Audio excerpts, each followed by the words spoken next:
recently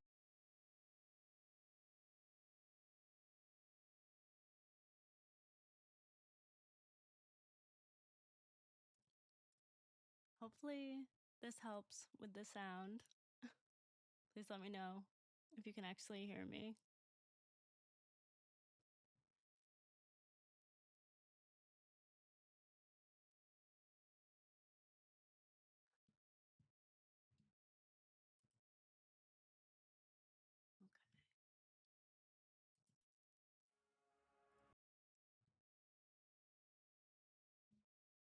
Welcome to the very first Cursed Internet Night.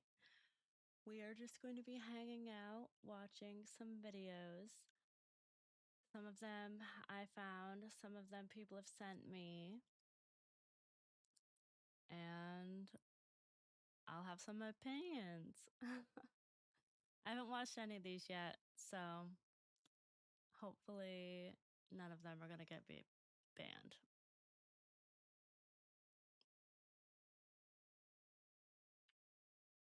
Let me know if any of the audio needs adjusting when the video starts playing as well.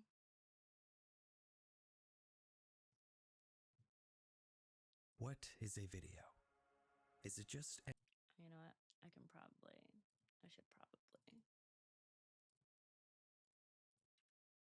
There.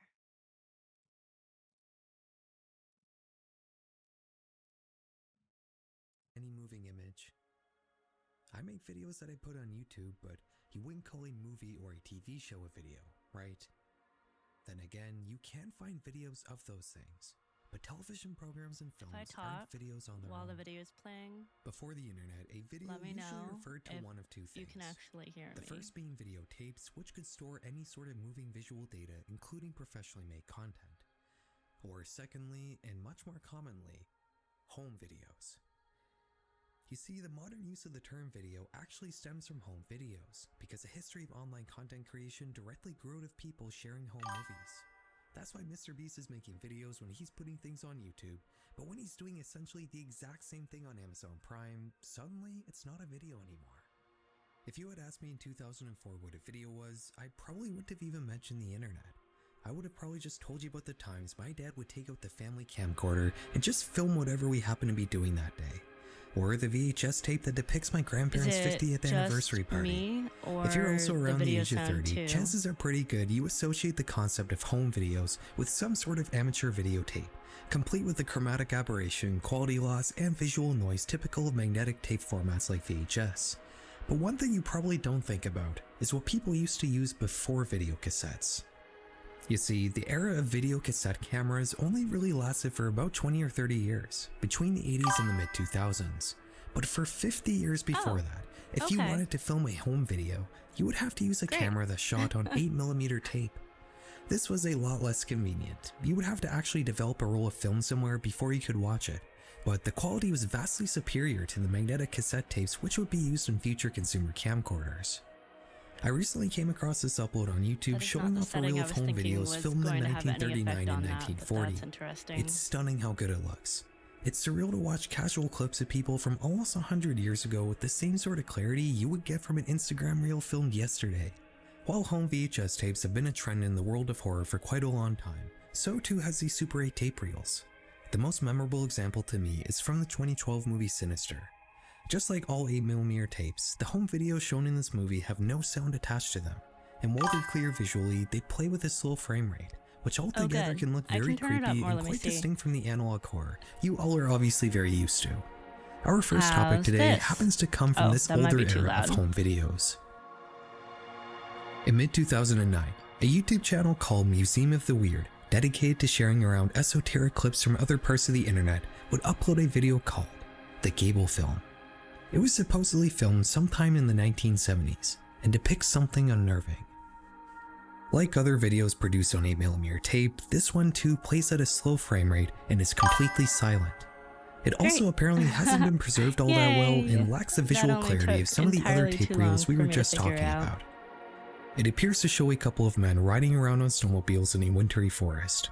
We also get a shot of somebody chopping wood, as well as a short clip of a deer standing in the distance in the woods. After the deer though, we get a brief glimpse of something else. The shot is too short to tell exactly what's being depicted here, but whatever it is, it appears to stand quite tall. We cut to a dog sniffing around the snow for something until it points into the woods. This leads into several shaky shots of the cameraman walking through the trees Supposed to be Bigfoot. until this happens.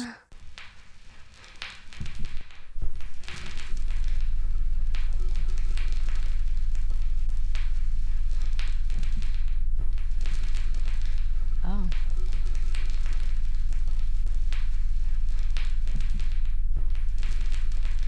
Eventually, the camera falls to the ground and the video cuts out. The Gable film has garnered almost 500,000 views in the 16 years it's been on YouTube. In the description, the uploader gives us some context to this strange video. He says the footage surfaced a few years prior and made its rounds on the internet before he decided to upload it to YouTube. The tape itself was supposedly discovered in somebody's attic and purchased in an estate sale. This upload presents this roll of film in its original unedited format. What the description leaves out, though, is a second roll of film associated with this incident. While the first tape was scanned from the source and played in high quality, this video appears to be a camera filming the tape being played on a projector and is thus shown in very poor quality. It starts with a policeman holding up a couple signs to the camera, but the clarity is too poor to make out what they say. He then bends down and pulls a blanket off of what I can only describe as an extremely mutilated corpse. I can't show you this on YouTube, but this is only the top half of a person. In the video description, we get some much needed context to explain just what we're seeing here. This is supposedly the aftermath of a bear attack on a man named Aaron Gable. It was filmed by the uploader's uncle, who supposedly had a mental health episode after taking this video. The LP discovered the tape in the basement of his mother's house. Internet sleuths investigating these two Gable tapes would attribute this animal attack not to a bear, but instead to a cryptid known as the Michigan Dogman. According to many sources online, this legend dates all the way back to 1887, where local lumberjacks working in rural Michigan occasionally spotted 7-foot-tall beings with blue eyes, walking on two legs, sporting the torso of a man with the legs of a dog. The thing is, though, this legend is completely made up. The story of the Michigan Dogman was invented by Traverse City radio host Steve Cook as an April Fool's joke in 1987. That didn't stop people from not only believing it was true, but also seeing the Dogman themselves. After Cook's April Fool's Day broadcast, people would begin calling into his radio station saying that they themselves had encountered the cryptid. News stories would pop up every now and then showing blurry photos of an obscure dogman just kind of standing in the distance like Bigfoot. This actually got so bad that Steve Cook would make his own website in the mid-2000s to debunk all these supposed sightings, repeating over and over again that the dogman was just something that he made up. If we look at an archive from 2007, you'll notice the top link here directs to a page discussing the Gable film, which confirms that Museum of the Weird was indeed not the original uploader of this video. No, you might actually be surprised to learn that the original uploader of the Gable film was in fact Steve Cook.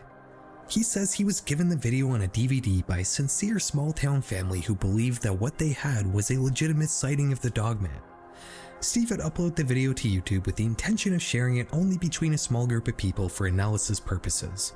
But of course, it was soon mirrored and the clip spread like wildfire among cryptid enthusiasts. In the article he wrote on his site, Steve includes some evidence to support why he thinks the film is a hoax. He says if you look at the Dogman closely, you can see what appears to be human legs sticking out from under the creature. It's a little hard to see, but we don't really need to look anyways, because this indeed was just a guy wearing a costume. Specifically, it's a YouTuber known as Quinlan or 12. He made the Gable film as a fun homage to Steve's legend with his friends in his spare time. On his channel, you can find recreations of how he made the creature as well as more lighthearted sequels to the original project. To this day, you'll still find people online claiming to have encountered the Dogman, as well as a few people who believe the Gable film could still be real, despite the creator coming forward with detailed evidence to back up how he faked the whole thing. On top of this, the Wikipedia page for the Michigan Dogman both lists the true origin of the tale as well as a whole fabricated history, which is all cited from dubious sources written after 1987. We're watching them together. It's interesting how if enough people want something to be true, they'll just kind of make it true, whether it actually is or not. The Gable film was indeed a fictional piece of horror media, one that was disguised and packaged as a home video. But these following clips we're about to discuss are all genuine home movies, ones that are terrifying without having to rely on any special effects. Hey And guys, if I don't there's have a any sponsor on like this video, but I do super want to take a second of cool, your time to ask you creepy to follow internet me on Twitter. videos I that haven't used you Twitter much want in the me to past, but watch, recent events have reminded me that if feel I free ever to had to send get in them touch with through the YouTube chat. support for any reason, the best way to do that is to publicly shame It's them also on 9 Twitter. p.m. here. And the more of a presence I have there, the easier it is to do that. So if you're willing to give me a follow, I would greatly appreciate it. It would just give me an extra layer of safety and insulation for any problems that may arise for me in the future. God forbid. Hopefully they don't. That's all I want to say. I'll link it down below. Thank you, and back to the video. While the internet has undeniably changed the way we consume amateur-made media, mostly by giving regular people a platform to directly share content with anybody in the world, some of you may be surprised to learn that in the pre-internet age, there were still many ways to consume the sorts of casual, unprofessional content that you might find nowadays while scrolling through TikTok. These days, if you wanted to see something crazy, you might go on Reddit and visit a subreddit like Public Freakouts or Crazy Fucking Videos. In the early 2000s though, you could just turn on the TV and tune into a show like World's Most Amazing Videos or Destroyed in Seconds. These sorts of programs are basically the cable TV network version of a subreddit. They only exist to show and discuss interesting amateur videos that center around a certain theme. And as such, almost all these programs got cancelled once YouTube blew up in the late 2000s, which gave people a much more convenient way to see interesting clips of reality. However, one show did manage to stick around. America's Funniest Home Videos, or AFV for short, is the longest running primetime TV show of all time, churning out more than 800 episodes over the 36 years it's been on the air. Nowadays, the show is not really anything more than a glorified fail compilation and not really worth watching in my opinion, but before Web 2.0, AFV scratched a very hard to reach itch. It packaged the experience of scrolling through social media into a much more enjoyable and professional format, showing only the interesting content while leaving out all the rage bait and targeted advertising. Which, now that I'm writing that, actually makes me see why people still watch this show even in 2025. This was my favorite program when I was a little kid. I would eagerly sit with my parents and watch Tom Bergeron narrate over quirky videos of regular people doing zany things. For me, the definition of a home video is intrinsically tied to this show. Things are not the term same makes me without think him of as the 90s host. Americana depicted on low-quality VHS tapes. Every episode, AFV would encourage viewers to send in their own home videos to be judged on the show. The studio audience would vote for the best video shown in that particular episode, and the people who filmed the winning clip would receive some sort of prize. As such, you can only imagine the sheer volume of tapes AFV has received since 1989. It's not terribly far-fetched to assume that the producers of this show likely have the largest stockpile of amateur-made media in history. As of 2024, according to ABC's website, AFV has evaluated over 2 million submitted videos. The program only really shows lighthearted, safe-for-work clips that an entire family can enjoy, so it makes you wonder, what sorts of horrors are laying dormant in this insanely large collection of home videos? In 2014, a Los Angeles-based artist collective known as Everything is Terrible, or EIT for short, would gain access to a storage space containing 300,000 home videotapes.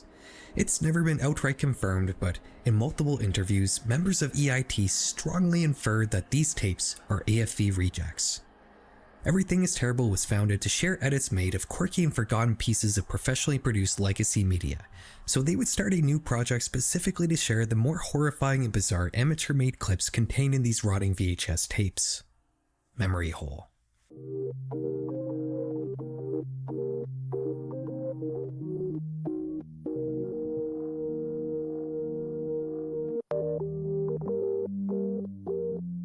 This YouTube channel is essentially the David Lynch version of America's Funniest Home Videos. While AFV often tries to add to the comedy by using creative editing and sound design, Memory Hole does the exact same thing, but to instead enhance the horror. These clips are always presented without any sort of context and contain unsettling ambient soundtracks. They madly cut between each other without any sort of rhyme or reason. You can tell the intention behind these edits are to just make everything as nonsensical as possible, and they've done a pretty good job, I think.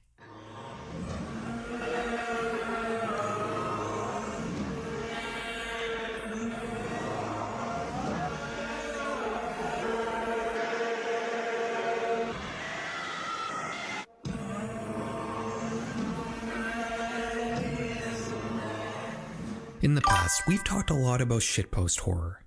You know, these sorts of nonsensical edits people upload with only numbers as a title. This genre is made to resemble the videotape from The Ring, and the horror comes from the whole surrealness of it all. I don't think anybody does this style better than Memory Hole.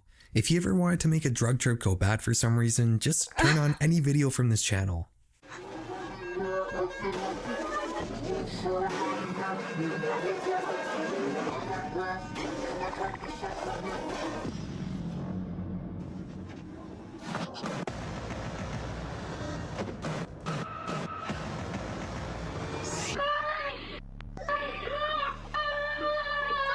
Oh, poor kids. If I were to choose just one video to talk about from Memory Hole, I would choose shaving cream torture. What? This one is weird enough that the entire upload is dedicated to just this one clip. It shows a man tied up in a straitjacket, covered in shaving cream, holding an 8-ball in his mouth. He stares bug-eyed at the camera, and that's about it. Nothing else really happens here. It's kind of insane to think that somebody thought this would make it onto the family-friendly America's Funniest Home Videos. This resembles a snuff film more than a home video. I tried to do an image back search to see if maybe this popped up anywhere else other than Memory Hole, but no dice. Which isn't a terribly uncommon situation when researching clips from Memory Hole. Normally, I like to try to uncover the origins of videos I talk about, or at least attempt to understand the context surrounding a clip. That seems unsafe. Here though, there just at best. isn't really much we can actually investigate. Almost all these videos were filmed before the internet, and there's just no information about any of them. The term memory hole refers to an imaginary place or media that somebody wants to disappear can go to, in effect removing that piece of content from existence. The videos on the Memory Hole channel exist, but they live completely detached from the people who made them. We're never gonna know what was happening before or after any of these films were made. We're never gonna know who's in them and why they're doing what they're doing. The only piece of context we get is the date stamp that sometimes shows up in the corner.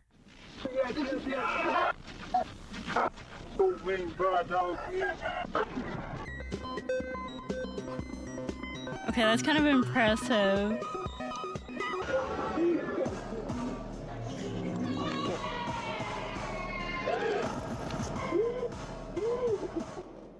Memory Hole isn't really very entertaining to watch on its own for more than a couple minutes. It's abrasive and unsettling. You sometimes get the feeling when watching these that something bad is about to happen, but that never comes to fruition. This channel serves as a look into the most bizarre corners of humanity, one that could only exist from the marriage of the internet age with the pre-internet era. Memory Hole still sporadically uploads here and there, but the project is well past the heyday it had in the 2010s, and I'm not sure the world will ever have another opportunity to birth a media project quite as strange and authentic as Memory Hole. Hello, dear. I wish I could fill an entire video just talking about all the insane stuff you can find on Memory Hole, but like I said, there's not really much you can say about any of it. There's no stories to tell, no mysteries to unravel. This next topic, though, is indeed a mystery, and is one that takes us to the other side of the world. In the 1990s, a space satellite operator known as Intelsat had a bit of a problem. The Challenger space shuttle disaster that had occurred a decade prior gave the US government cold feet when it came to letting private companies use NASA shuttle missions to launch their satellites, meaning these companies would instead have to organize their own rocket launches into space, an incredibly expensive venture to undertake. Intelsat, though, found a savvy solution to this problem. Instead of working with the US government, they would just seek another nation state who would let them hitch a ride on one of their rockets in exchange for some help with their space program. The country they ultimately decided to work with was China, who was looking to enter the international space market at the time. Intelsat would work with another company called Lanteris Space Systems to build the satellites, and China would be responsible to build the rockets and to host the launches, the first of which happened in late 1992 and was semi-successful, although the satellite was damaged during the flight. The second launch happened 3 years later in 1995 and was an immediate failure. The rocket exploded less than a minute into the flight, raining flaming debris onto the nearby rural villages of the Liangshan Yi Prefecture, the homeland of China's Yi people.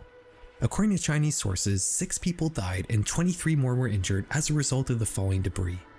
China would blame the satellite for the explosion, although Western sources purported that the failure was a result of the payload fairing collapsing inside the rocket mid-launch due to structural weakness.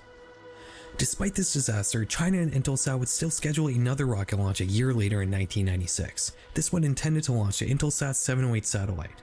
The countdown began at 2:56 in the morning on the 15th of February.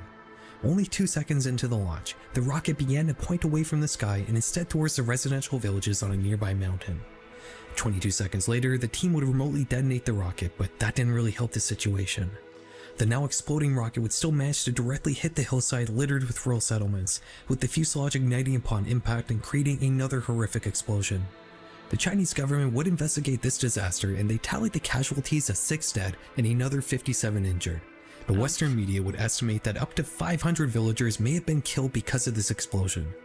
While an official Western investigation never happened, Western sources would instead rely on home videos filmed by employees of the American aeronautical companies that were operating in the area who managed to survey the crash site themselves. Through analyzing this footage, Western media were able to count 80 houses that had been completely destroyed in just one of these rural villages. One of the home movies used to document the destruction was this one, which was filmed by Troy Wells. The footage is disturbing, with Troy and his companions continually reacting in shock to the sheer scale of the destruction. Wow, you can take a photo. Oh my god.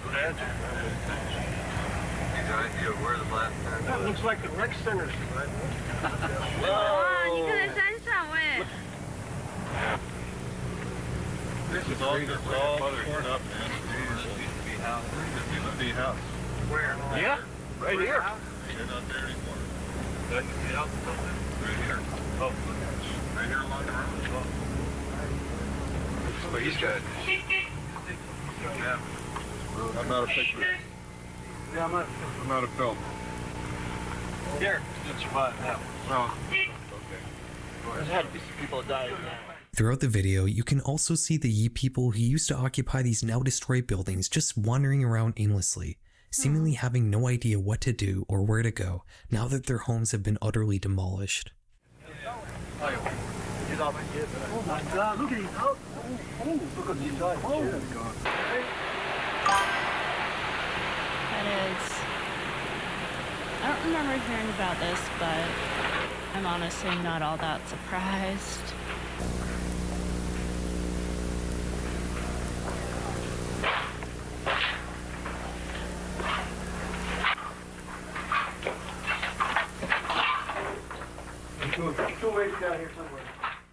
This video is disturbing enough on its own, but believe it or not, we haven't even gotten to the interesting part yet.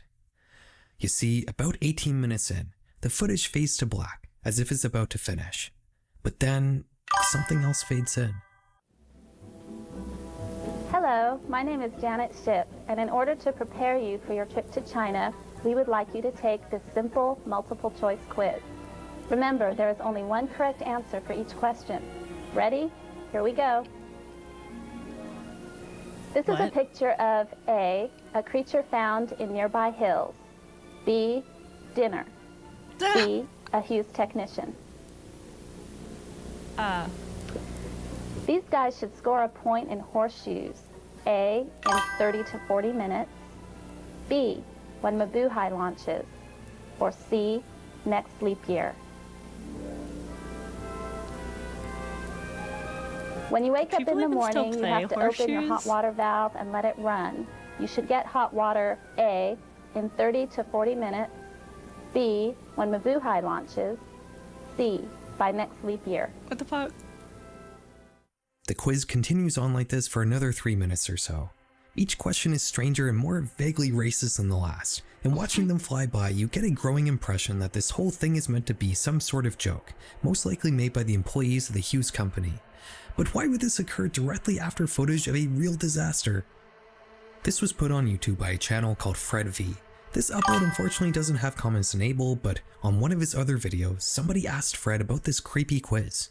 He responded saying that he got the VHS tape from the Lantera Space Company, but he doesn't know why the quiz is there. Publicized. This whole thing comes off like analog horror when it's all put together, but I do have 2 theories to explain this. The first one is that this is just a mean joke, designed by the employees to poke fun at a disaster that killed many people. I don't really believe that. My second and more plausible theory is that this was a joke that was made before the rocket crash happened, and it was just accidentally placed on the same VHS tape as the disaster footage. This feels much more likely to me, and it highlights the dramatic irony present in this video. The quiz continually pokes fun at the supposedly lax Chinese safety standards and the apparently undeveloped nature of their space program, which paired with the grim reality of the disaster footage that precedes it, makes this one of the most unsettling home videos I've ever seen.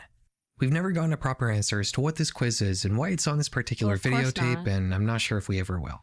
There's very little No, discussion about it's this China. online, You and never most people will. who cover Intelsat 708 are talking about the very real disaster and not the small, inconsequential, bizarre piece of media attached to it. If you happen to know more about it though, please let me know. An unsolved mystery can be a bit of a frustrating thing to cover as a YouTuber because you end up leaving the viewer without a conclusion to the story, which is just inherently unsatisfying.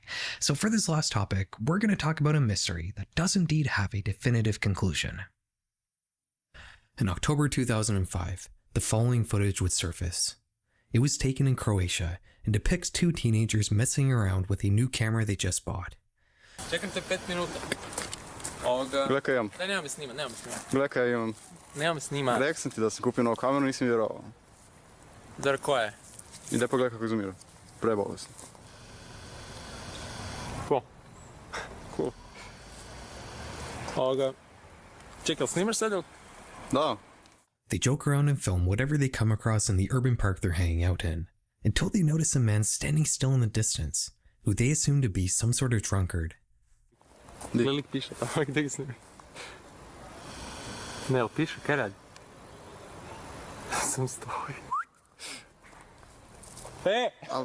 Vamo dalje mi. Kaj radi samo? Pa nemam pojma. Da, nema veze, aj, neće idemo mi, kaj? Nema me snima. They eventually decide to head over to their friend's place, documenting the short journey with their brand new camera. During the trip, they notice the same guy from before. It seems like he may be going the same way as them. Or possibly something darker. Fuck. Ej, gledaj, Bravo. gle lika. Au, Isuse Bože. Ček, to je to ono opet? To je onaj lik koji piše.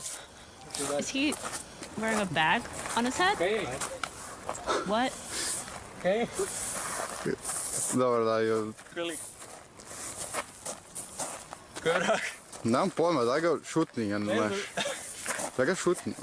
Ne, neću se. Bro, you're gonna get stabbed. Mislim da je pijan ili nešto. Okej, mislim da idemo ovo. Ajmo mi odavdje, ajmo. Fuck, Isuse Bože, si mu vidio facu? Snima ga, snima ga. Pa naravno da sam vidio u facu, vidi se. Pa nisam skužio, čekaj, kaj je bilo? They manage to shake the guy off. Or so they think. Idem snimi tog lika, vidiš da nas je napalo, kaj je tebi ono? Ne, daj čovječ, onak možemo ga staviti na YouTube. Ja, To je samo stari deda ne, pijani. ja idem na Crnom šans. facom, onak, daj, ajmo ga snimiti se Bože, Isuse. Čiks. Da to on se Bože. Kak je došao tu? Se Bože, daj, kaj je, jel to on se Bože? Snimaj ga, sad ga snimaj, sad nemoj Da. pobjeć. Kaj radi se Bože? Kaj radi? Ne znam. Ej, jel si ti u redu, onak? Oprosti, jel vam treba pomoć?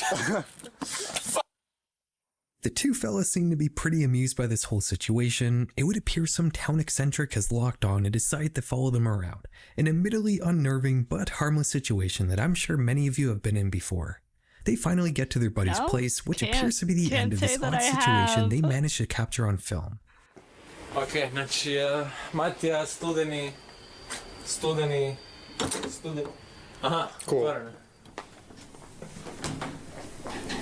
Aha. Kak je pusto. Ne. Creepy. Da. Koji kat? A, 5. kat. I don't get how they said. Ugh. They saw his face, because it didn't look like a face. Shit. This is where the tape abruptly ends. The uploader notes that this footage came from the police, and the two boys in the video are still currently missing. Okay, I'm taking off my storyteller hat now. We're gonna properly investigate this. Okay, I'm gonna back that up. Oh. He was like in the elevator.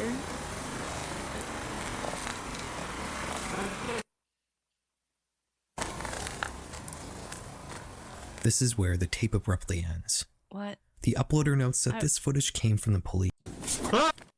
Oh, jeez. It's too fast. I can't even.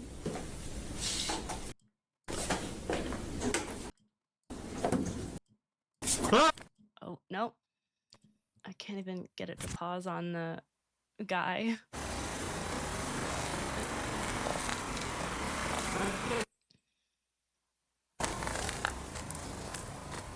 this is where the tape abruptly ends. The uploader notes that this footage came from the police, and the 2 boys in the video are still currently missing. Well, Okay, I'm taking off my storyteller hat now. We're gonna properly investigate this. This video currently has 3.5 million views. Despite the claim that it was filmed in 2005, this was put up in 2012. The OP links to a Croatian news site, was leading to an article that doesn't appear to exist. I also looked through the Internet Archive, and it would appear that every capture of this link seems to just redirect you to the front page of the news site, which makes me think that this page never existed in the first place. There's never been any official confirmation about whether this is real or not, but I personally very much think it's fake. For one thing, this is definitely a video taken with an HD camcorder, the type that was pretty popular in the early 2010s. This is completely anecdotal, but I once made a very serious drama series with my friends in this era. We filmed the first part with a mid-2000s camcorder, which looked something like this. You can't egg a dead man's house, everyone knows that. Harry, I need my eyes. We need to do it for my eyes, and for Clyde even. Okay, I'll do it for your eyes. what?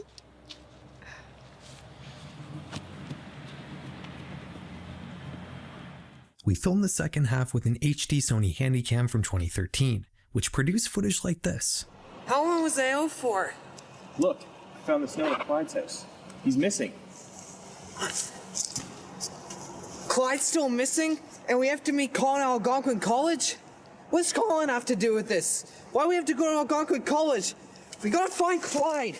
Which of these would you say resembles the Croatia video more? The channel that uploaded this clip also has a sort of sequel, which takes place in Finland.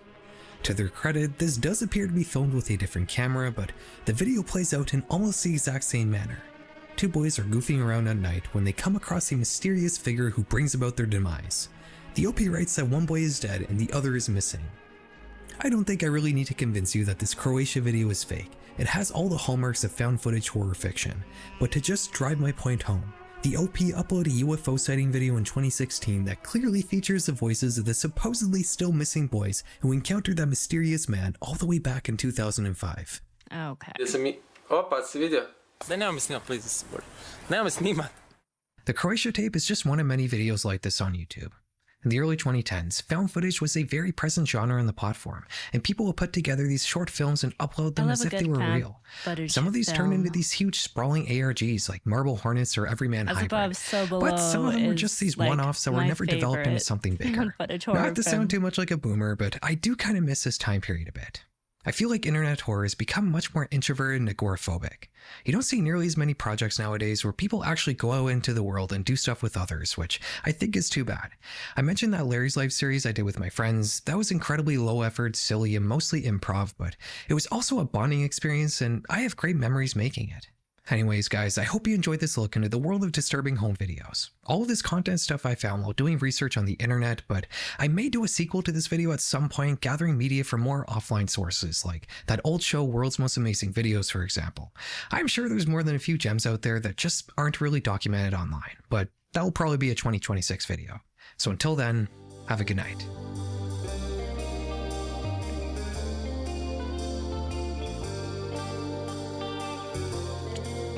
That was interesting.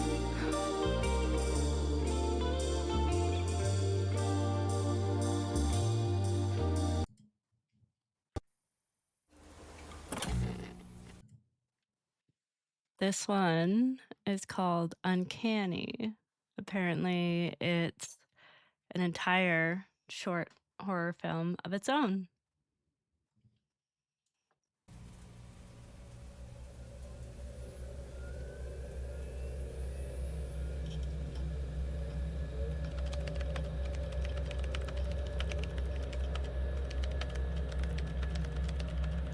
Oh, the Uncanny Valley.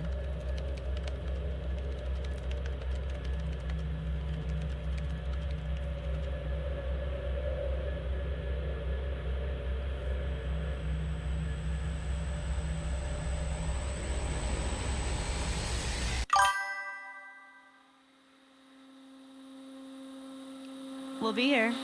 Thanks.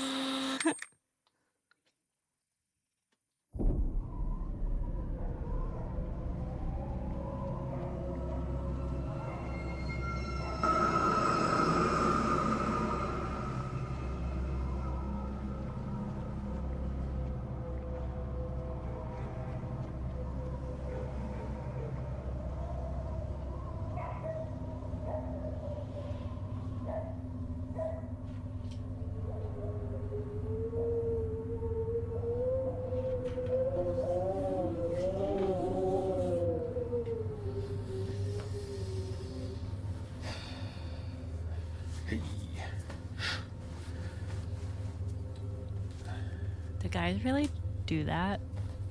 Talk to themselves in the mirror like that?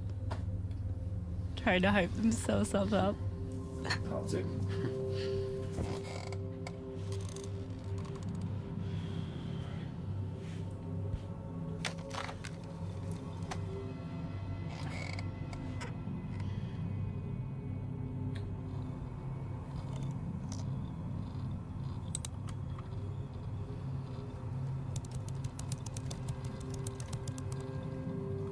No.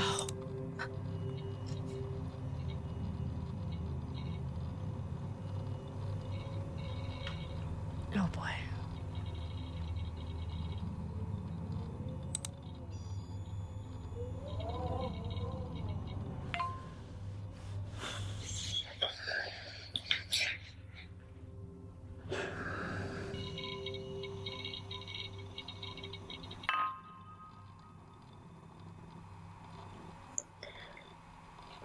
Hi, I'm Jordan. Oh, it's gonna be so cringy. Where are you based? Sorry, you go first. I was asking whereabouts you're based. Oh, right. Yeah, I'm over in Woodland Heights. Yeah, how about you? Same. Great. Yeah, they say that the app matches you with people who are fairly close by. And I've got to say that I think that you're the first, like, normal person that I've been matched with on here. So, what do you do for work? I'm a software developer. Does that pay well? Straight to the questions. Yeah, I guess. I mean, I do alright by myself. I've got my own place, so... What's your height? How much money do you make? So you don't live with anyone then? I only asked because the last guy I was dating still lived with his mother. And I'll say this, absolute nightmare. Men these days just aren't what they used to be. I'm not exactly sure that that's true. But yeah, I live alone, hence being on here. So, what do you do? You know, I mean, for work, I mean... Oh, I'm just in between things at the moment. Oh, yeah. Yeah, well, you know, it's Rent's pretty tough out there. expensive these days. Like, jeez. So, your tattoos, they look interesting. There's got to be a story behind them. Thanks, I just like the designs, I guess. Pissed my parents off a lot. Have you got any? No, I haven't. I could never really decide on what I wanted. I mean, they seem pretty permanent. So you're afraid of commitment then? I'd hope so. Well, I mean, no, I wouldn't say that. I thought you said that you lived alone. Yeah. Yeah, I do. Why? Well, there's someone standing behind you. What? What?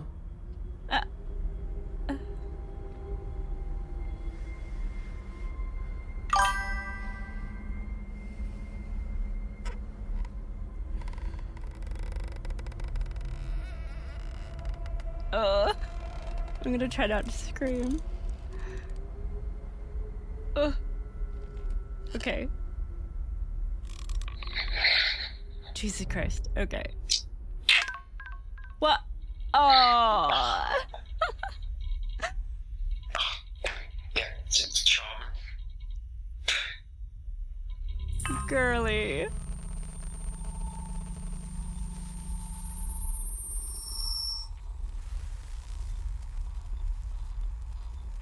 Hello?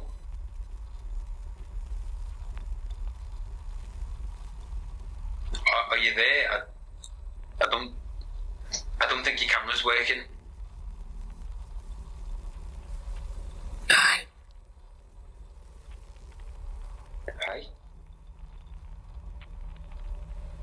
I'm Amanda.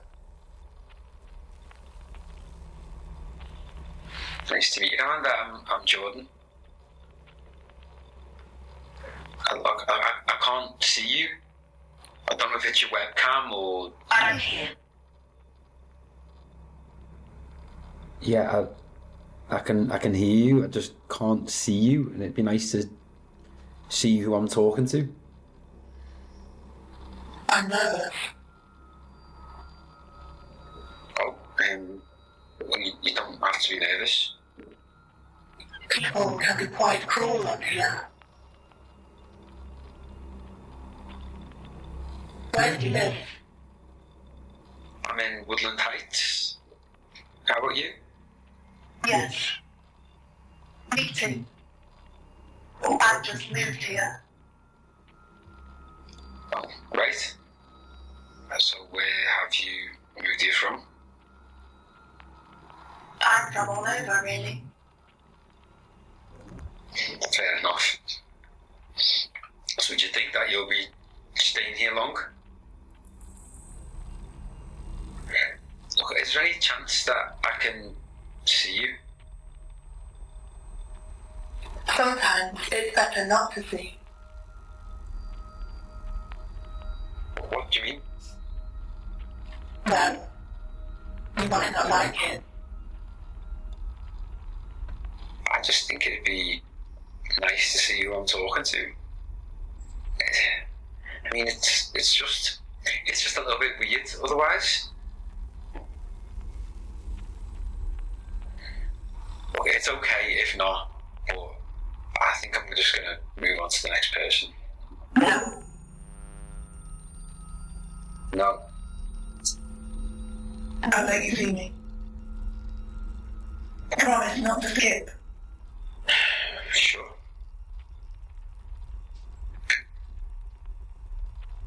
I promise. Okay.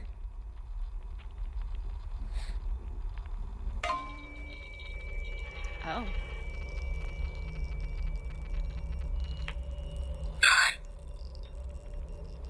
Nope. Don't like her Hi. face. It's nice to finally meet you properly. Well, on here. Nice to meet you too. I don't know if there's like a little bit of lag, but That's you definitely seem to be someone wearing a out of person's sync face. when you talk. Like, no way. Is that a real face? Is that better? Yeah. Yeah, it must have been the connection. I really like your eyes.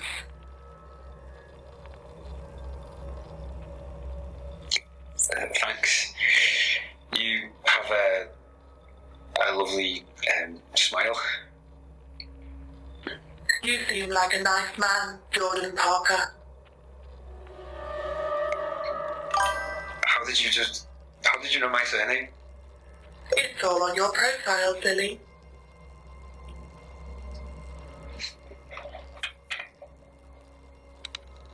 What are you doing? Oh, nothing. I just didn't know that they made all of our details public, that's all. Yes. Everything's there. That's a little bit weird, don't you think? Not really. Yeah. Yeah, I'm not sure that I like that very much. What's your type? My what? What's your type? What is it you're looking for? Don't know really. I don't know if I have a type really. Do you? I know what I like. You seem like you look after yourself. Yeah. I try to go to the gym whenever I can, but nobody's perfect, are they? Some are. Yeah, I think you'd be lucky to find anyone like that who's on here. You're just not looking hard enough. Yeah, I think it's fair to say that I could go to the gym a little bit more often. What about you? Are you into your fitness? I like to run.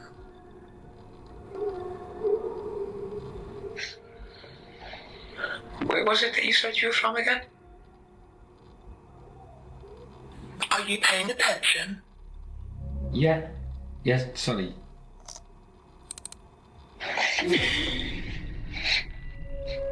Just, it was just a little work email that came through, that's all. No, you didn't. What? You didn't just have a work email. I don't like liars. What the hell? You weren't listening to me, Jordan. Look, I think I'm just gonna go. But you said you wouldn't skip. No, I just... You right. Look, I don't know what it is that you're after exactly, but me and you are not a match.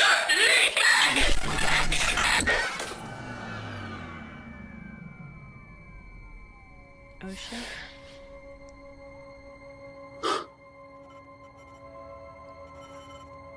Jesus. You're a freak.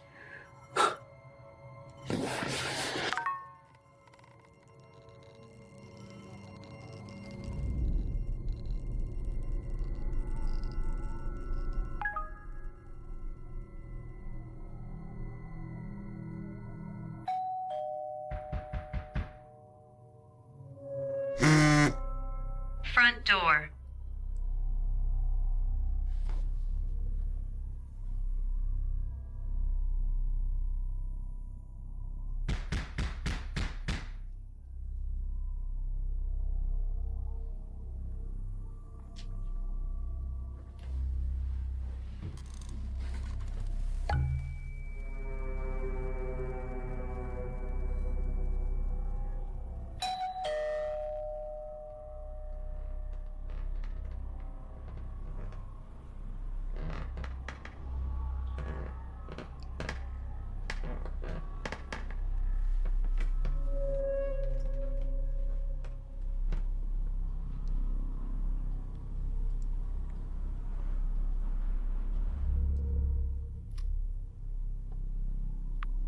Loading. Front doorbell camera.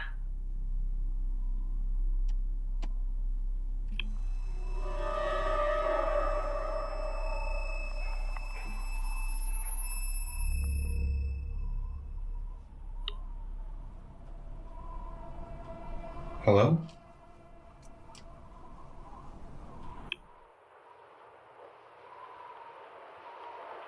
Hi mate, sorry, just do a shoelace.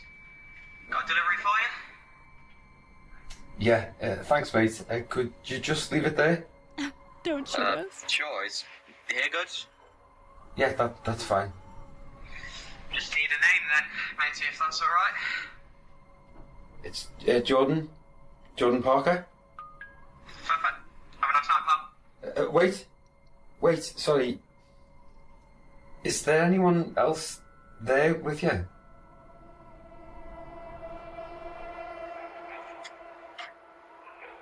No, it's just me, fella. Yeah. Okay. Thanks. Welcome. Have a nice night.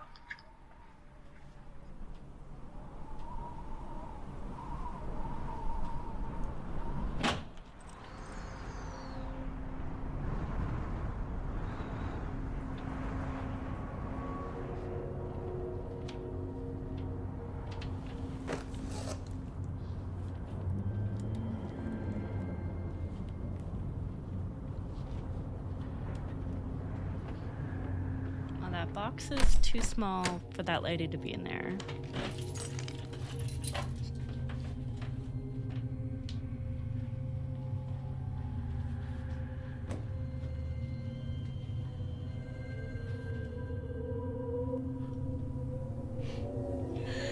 Of course, it would just be me without power.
I know there's gonna be a jump scare here. Oh,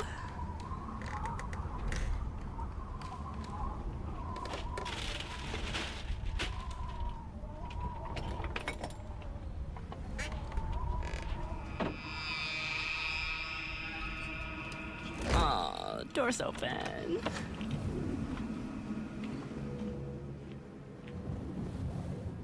I'm sorry, guy. You're just not gonna make it through this.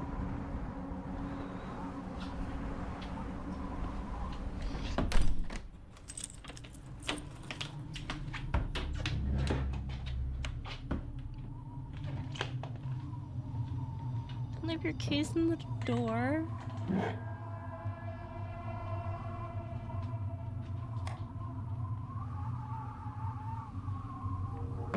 Amazon promotion.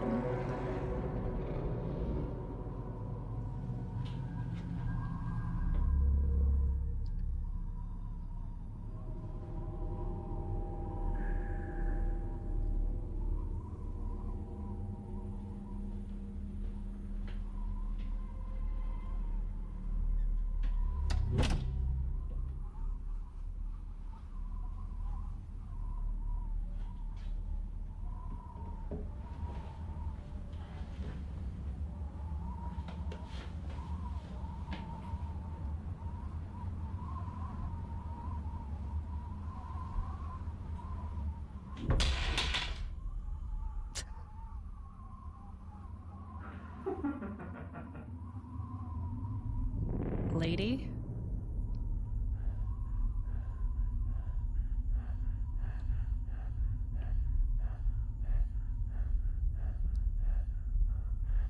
What is she doing in there?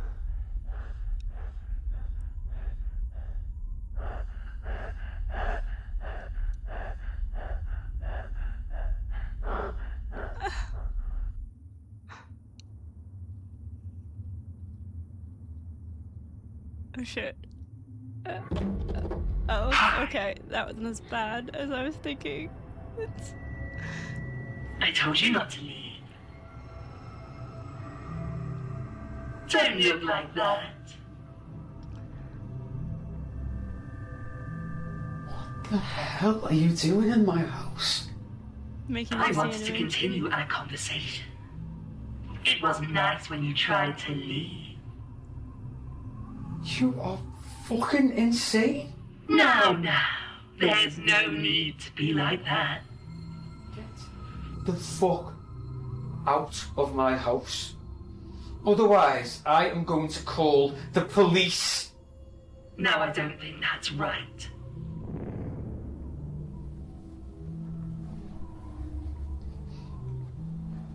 What the fuck do you want?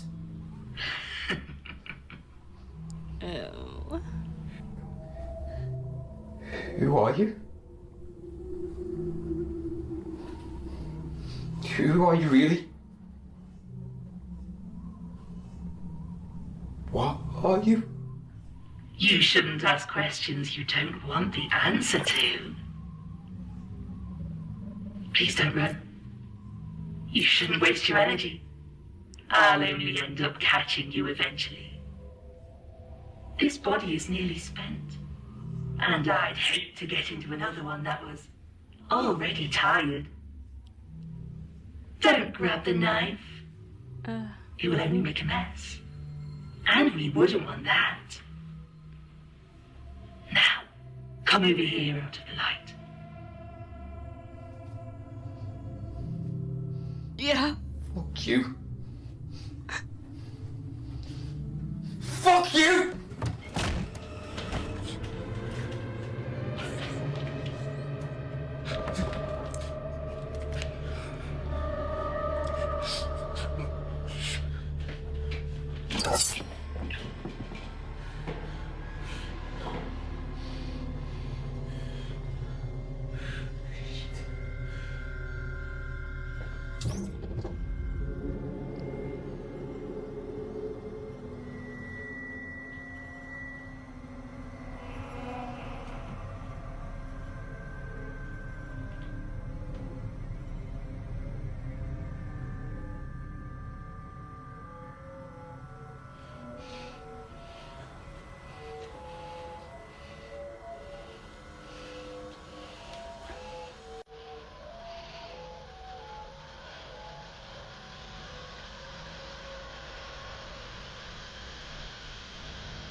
you are?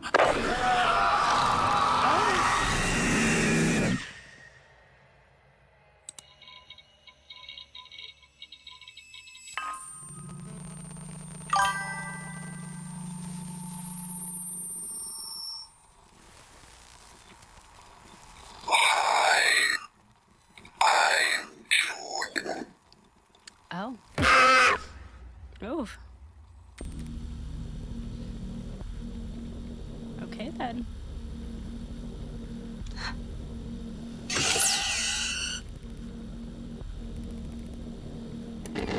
That wasn't bad.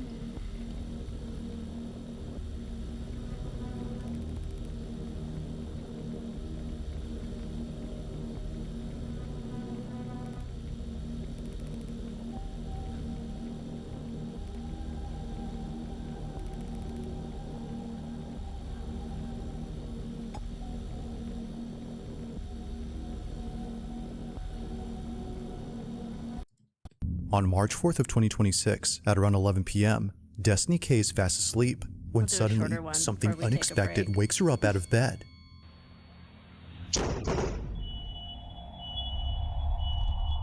Destiny didn't know it at the moment, but her house was struck by lightning. However, this wouldn't be the only thing she wasn't aware of, because on the same night of this incident, something rather creepy was recorded on camera. During the time that lightning struck her house, something happens inside her room. Okay. So that's me in bed. There's a TV. Look in this general area. Okay. This corner of the room. And tell me if you see what I see. The lightning strikes. Look in this bottom right corner. Wait for it. There. Turn the brightness. Now I'll play the video in slow-mo so you can see it better, but keep in mind that the sound you hear in this video isn't scary music that was added to the footage. The sound is naturally what you hear when you play it at 10% speed. The following is what was caught.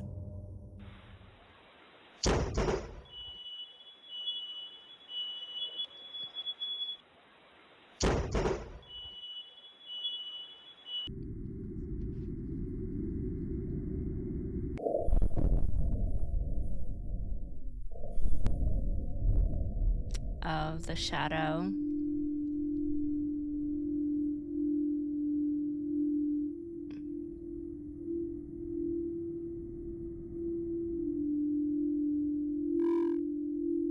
I don't know. Could have been something outside that the lightning eliminated that far in the bedroom. Do you see that? Oh. Yeah, that's weird. Tell me that doesn't look like a person sitting on the floor in my bedroom. And then they're gone. And then it's just gone. That'll be later. With this thing. Keep in mind that Although Destiny can't figure out what exactly was caught here, she can definitely see an outline of a body. The image isn't exactly the clearest, but there's no doubting that something which wasn't there initially suddenly appears before disappearing in a flash. So over here is where I capture the footage. I do not want to go over there, so I'm kind of staying over here. I haven't really sort of crossed this way. I sort of exit out the other door. Basically, I saw the flash. Now, little did she know that this wouldn't be the only thing she recorded on camera, because something else was captured inside her home on the same night of this incident. Literally half the power in this house is out. Half of the house is out. Over at her living room, her security camera recorded the fire department arriving to her house. They were there to check for any fire hazards caused by the lightning strike, but during their inspection, something very strange happens.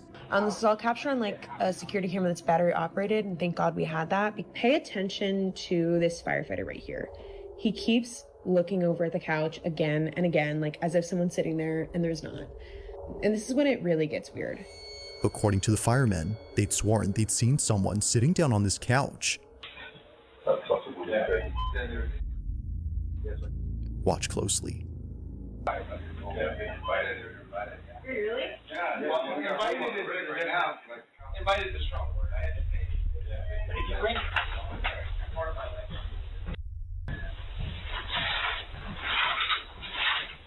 Had to gather. My house next week.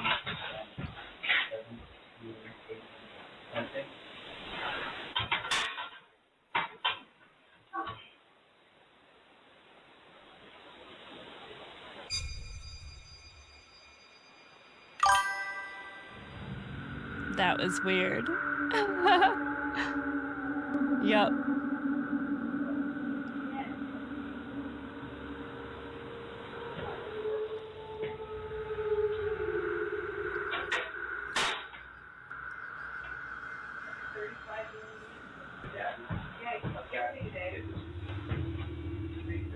On the same sofa where they thought they saw someone sitting, this happens. An imprint on the back cushion begins to rise, almost as though someone had gotten off the couch. Now, of course, it's quite likely that the firefighter was merely leaning on the sofa, causing the cushion to pop back into place after getting off. But here's where things start to get truly creepy. If it's likely the case that the fireman was responsible for the rising cushion, then how does one explain this? On the same recording, just a few minutes before checking this panel, a fireman shines his light on the couch and shows this. You know what, actually? I knew you did. That very corner of the dark and the right in the wall. There you go. Oh, I think. All right. Everyone else. All I need are pins. None of that.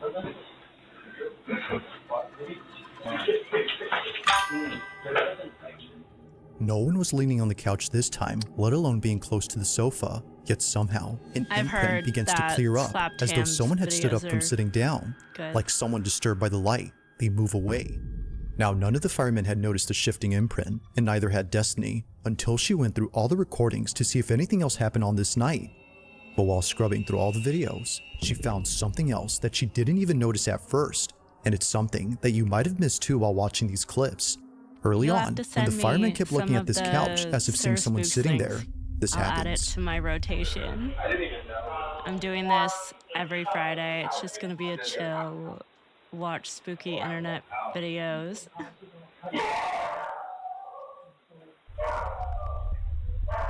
Tomorrow night is my playthrough of Fatal Frame.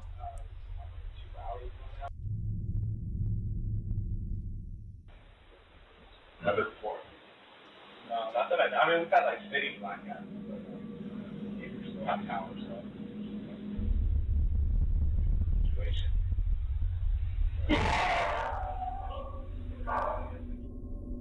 Whatever it was that the fireman kept seeing on this couch must have been so unsettling that he couldn't stop glancing over.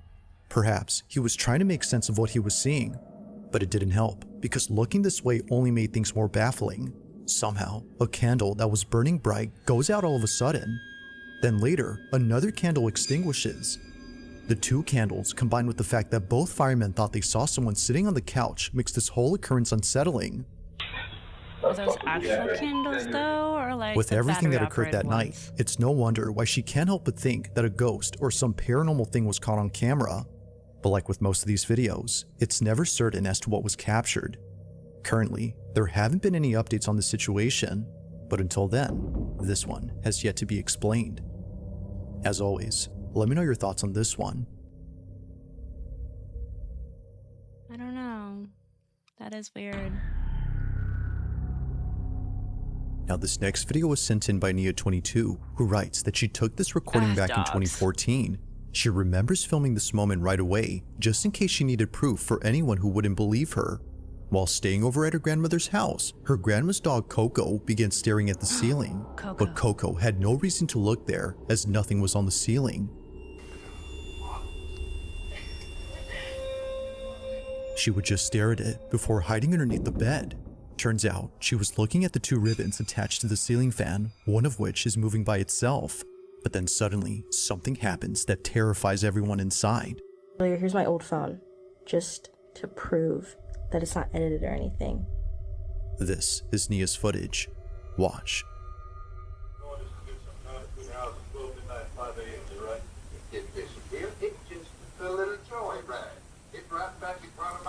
Bro.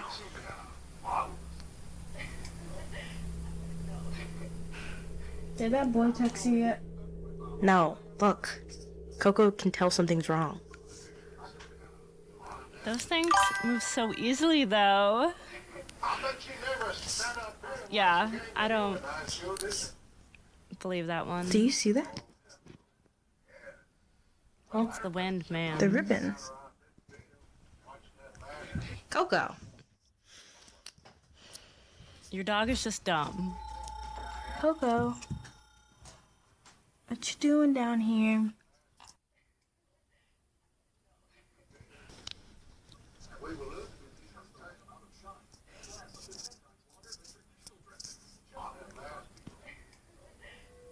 Oh. Bye, Coco. Bye, Coco. It's a lab thing. My lab is scared of his own reflection. What?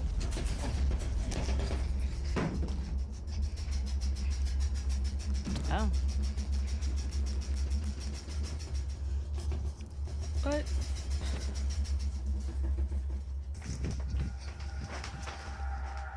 In a panic frenzy, both Nia and her cousin jump out of bed. Thinking that an earthquake was happening right then, they immediately hop off, only to see that nothing else in the room was shaking. If nothing around the bed or below it was there to cause a tremor, then what did? As Nia believes, Coco had crawled out from under the bed as she sensed that something wasn't right. Bye, Coco. Bye. Like most videos involving dogs that see things that aren't there, this one seems to suggest that something unexplainable was at play here. Perhaps the ribbon wasn't what was getting Coco's attention, but instead, whatever was moving it. Nah. Had Coco sensed something that might That one explain the seems rocking way frame, too easy to or fake. had something else been at play here? As she writes, only Coco might know the answer to this.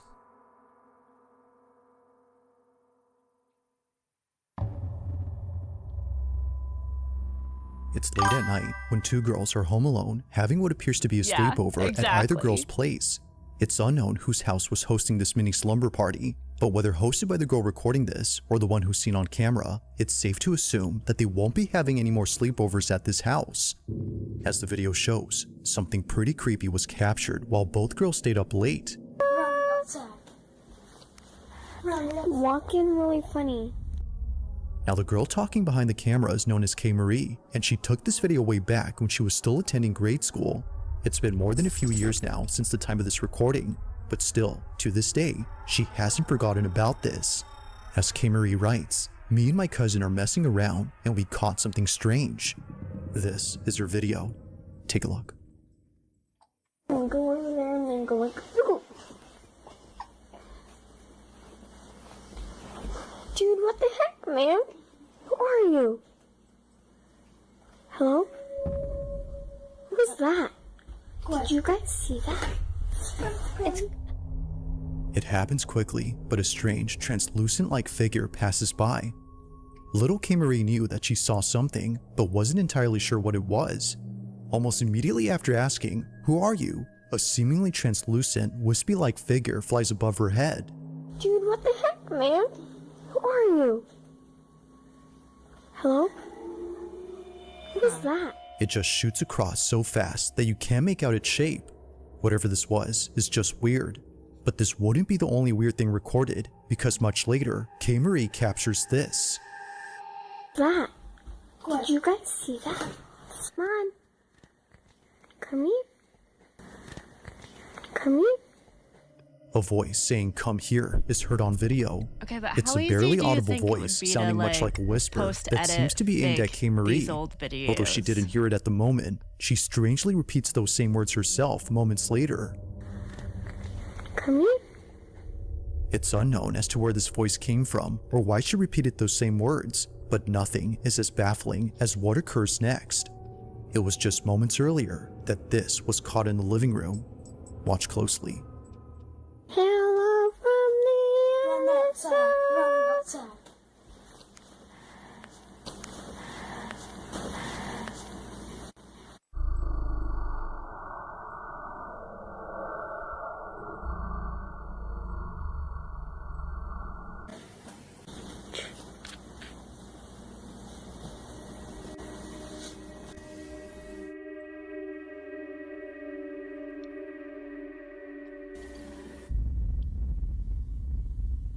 Getting really funny. On the surface of this TV screen, a reflection of something moving appears out of nowhere. Mind you though, that K. Marie is sitting down during this time, and her cousin is in the other room. If no one else was home, then who was this? And why is it that this is seen and not the flash from K. Marie's phone? As she points out, the screen showed no reflection of the camera flash or the light from inside the room behind her. In short, nothing that night made any sense. It's for this reason that she shares this video so that someone can explain this. While there has yet to be a definitive explanation, she continues to wonder just what exactly happened that night. Hello from the other side.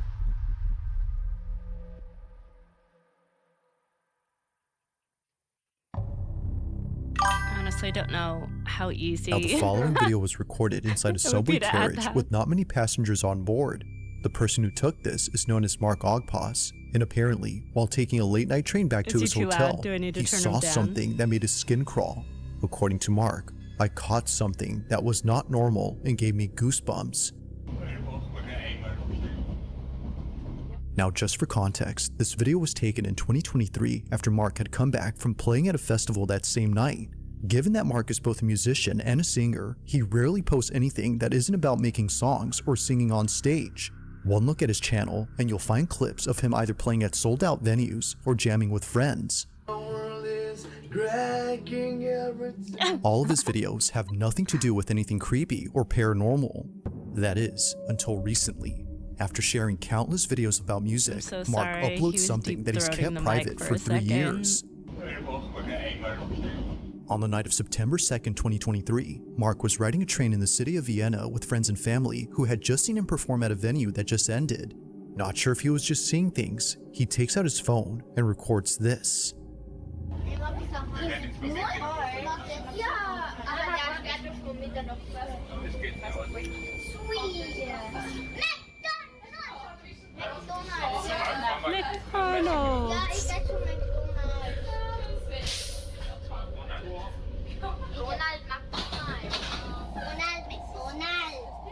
McDonald's. McDonald's, the only word I recognize.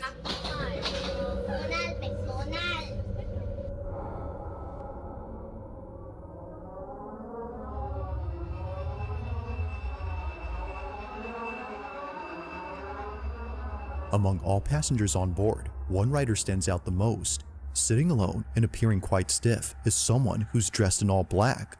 They don't move and show no expression whatsoever on their face. Like a body devoid of any life, they remain still while staring off with a dead gaze. Kind of just Now, looks of like course, they're the odds of wearing this a being an black actual person veil. dressed in funeral attire are not low, but being dressed as a mourner in the dead of night with a stiff demeanor will definitely spook anyone. However, what makes this truly unsettling is a tiny detail that Mark mentions. According to him, when he showed this video to his friends who were sitting across from the lady in black, they told him that they didn't see anyone sitting there at the time. The seat was entirely empty as they recall. The mourner, as Mark calls her, was only seen by him and thankfully by a few others around him. But of course, what do you think? Had but Mark then captured a she wasn't full-figure just apparition seen on by camera? him. Or The other did he guy just was just record paying someone attention who to his strangely appeared kids. lifeless while dressed in funeral garments? As always, I'll let you come up with your own conclusion. Weak. Weak If you sauce. caught something creepy on camera, or if there's any ghost videos you'd like me to check out and include in the next compilation, I wanna be you can send them over to scaryvideos444@gmail.com.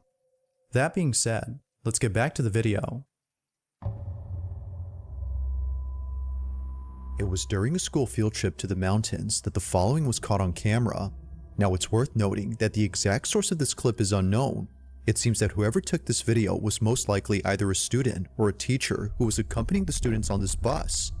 But as it seems, someone or something else had also been accompanying the group, or Why are at they all least stayed wearing close to them. helmets? Throughout the entire video, no one on this bus notices anything strange during their trip.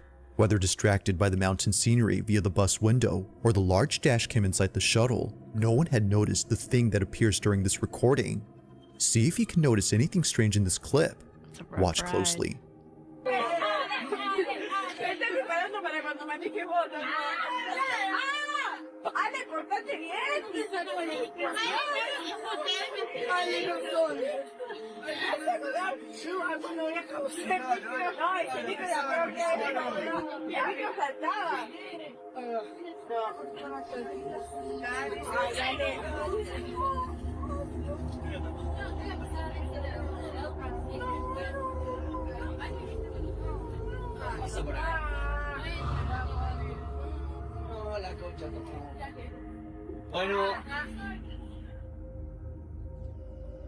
Now, at first glance, it seems that nothing unusual appears inside the bus.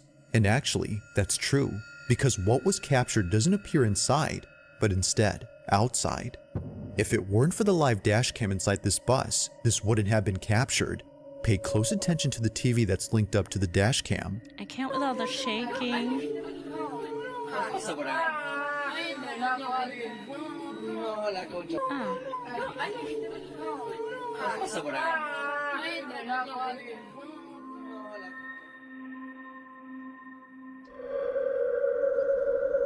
In front of the bus, a mysterious figure passes by. Whether walking or running, something about its movement seems quite unnatural. It just seemingly staggers across the bridge as if limping or tottering before disappearing. But by far, its appearance is the most uncanny. Whatever this is doesn't appear to have a torso. What looks like a pair of moving legs are only seen on camera, but the rest of the body, nowhere. Now, because there isn't much info on the video, it isn't known if anyone else had spotted the figure, but if they did, it wouldn't be far-fetched to think that this would have scared the living daylights out of them. But as always, let me know your thoughts on this one. It's a land starfish. Thanks for watching, and I hope you enjoyed. Also, if you haven't already done so, please subscribe and make sure to hit the bell icon so you don't. Okay, well, I don't know about any of those. None of them seemed real. And I'm someone who believes in this stuff, but like, none of those convincing at all.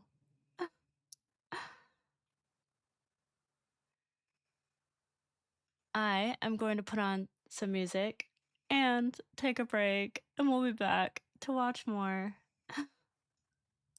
See if I can actually find something creepy. If you have any suggestions, throw them in the chat.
All right, I'm back.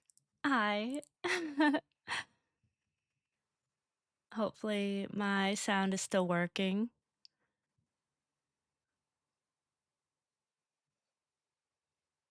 If anything sounds weird, let me know.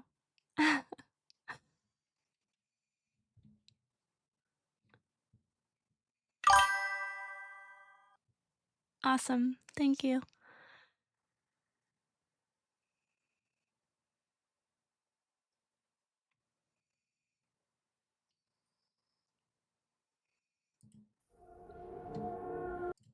This is an AI horror video. Because we all know how much we love AI and horror and AI mixed. We'll see how well this goes. I am looking for a light. I am from a place of darkness and I am not sure what the place is. I am in a level of hell. Me too. I am going and I am.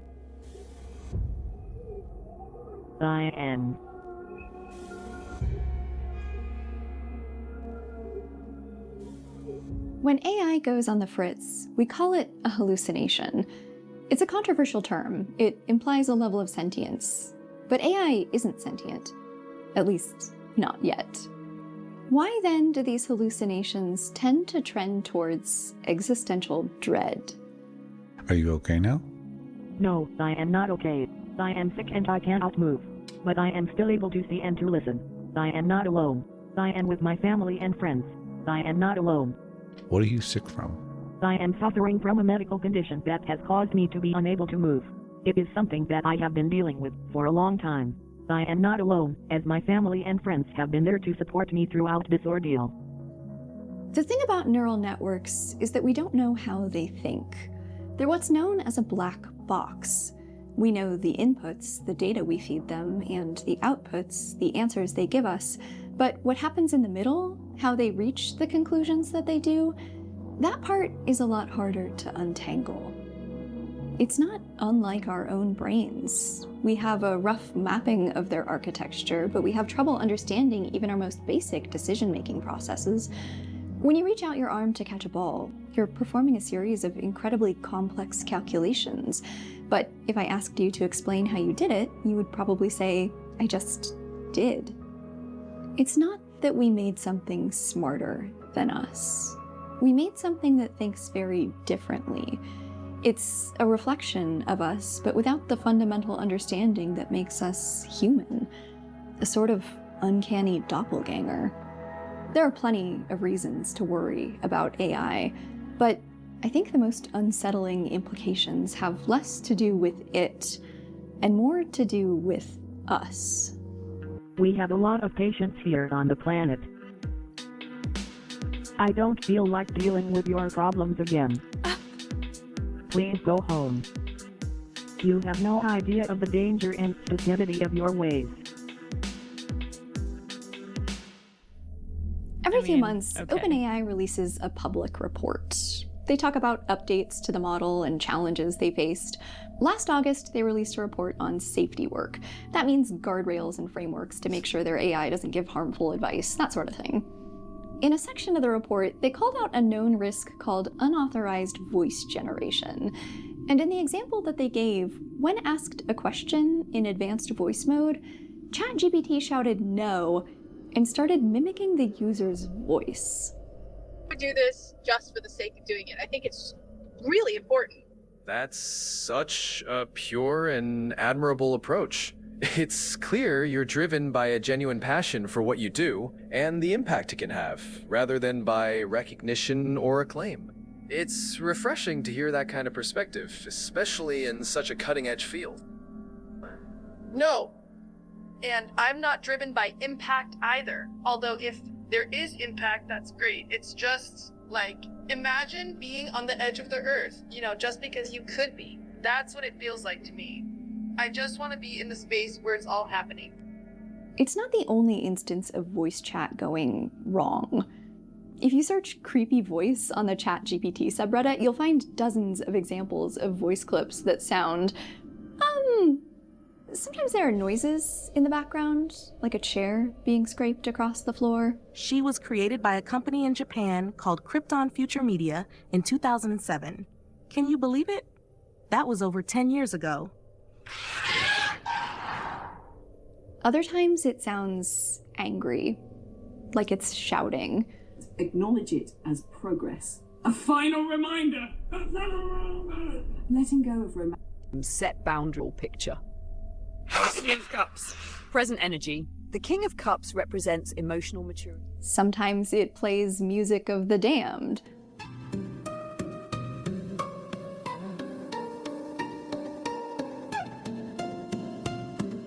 It's not just an OpenAI problem. Sometimes those music-generating apps produce songs that devolve into demonic noises, too.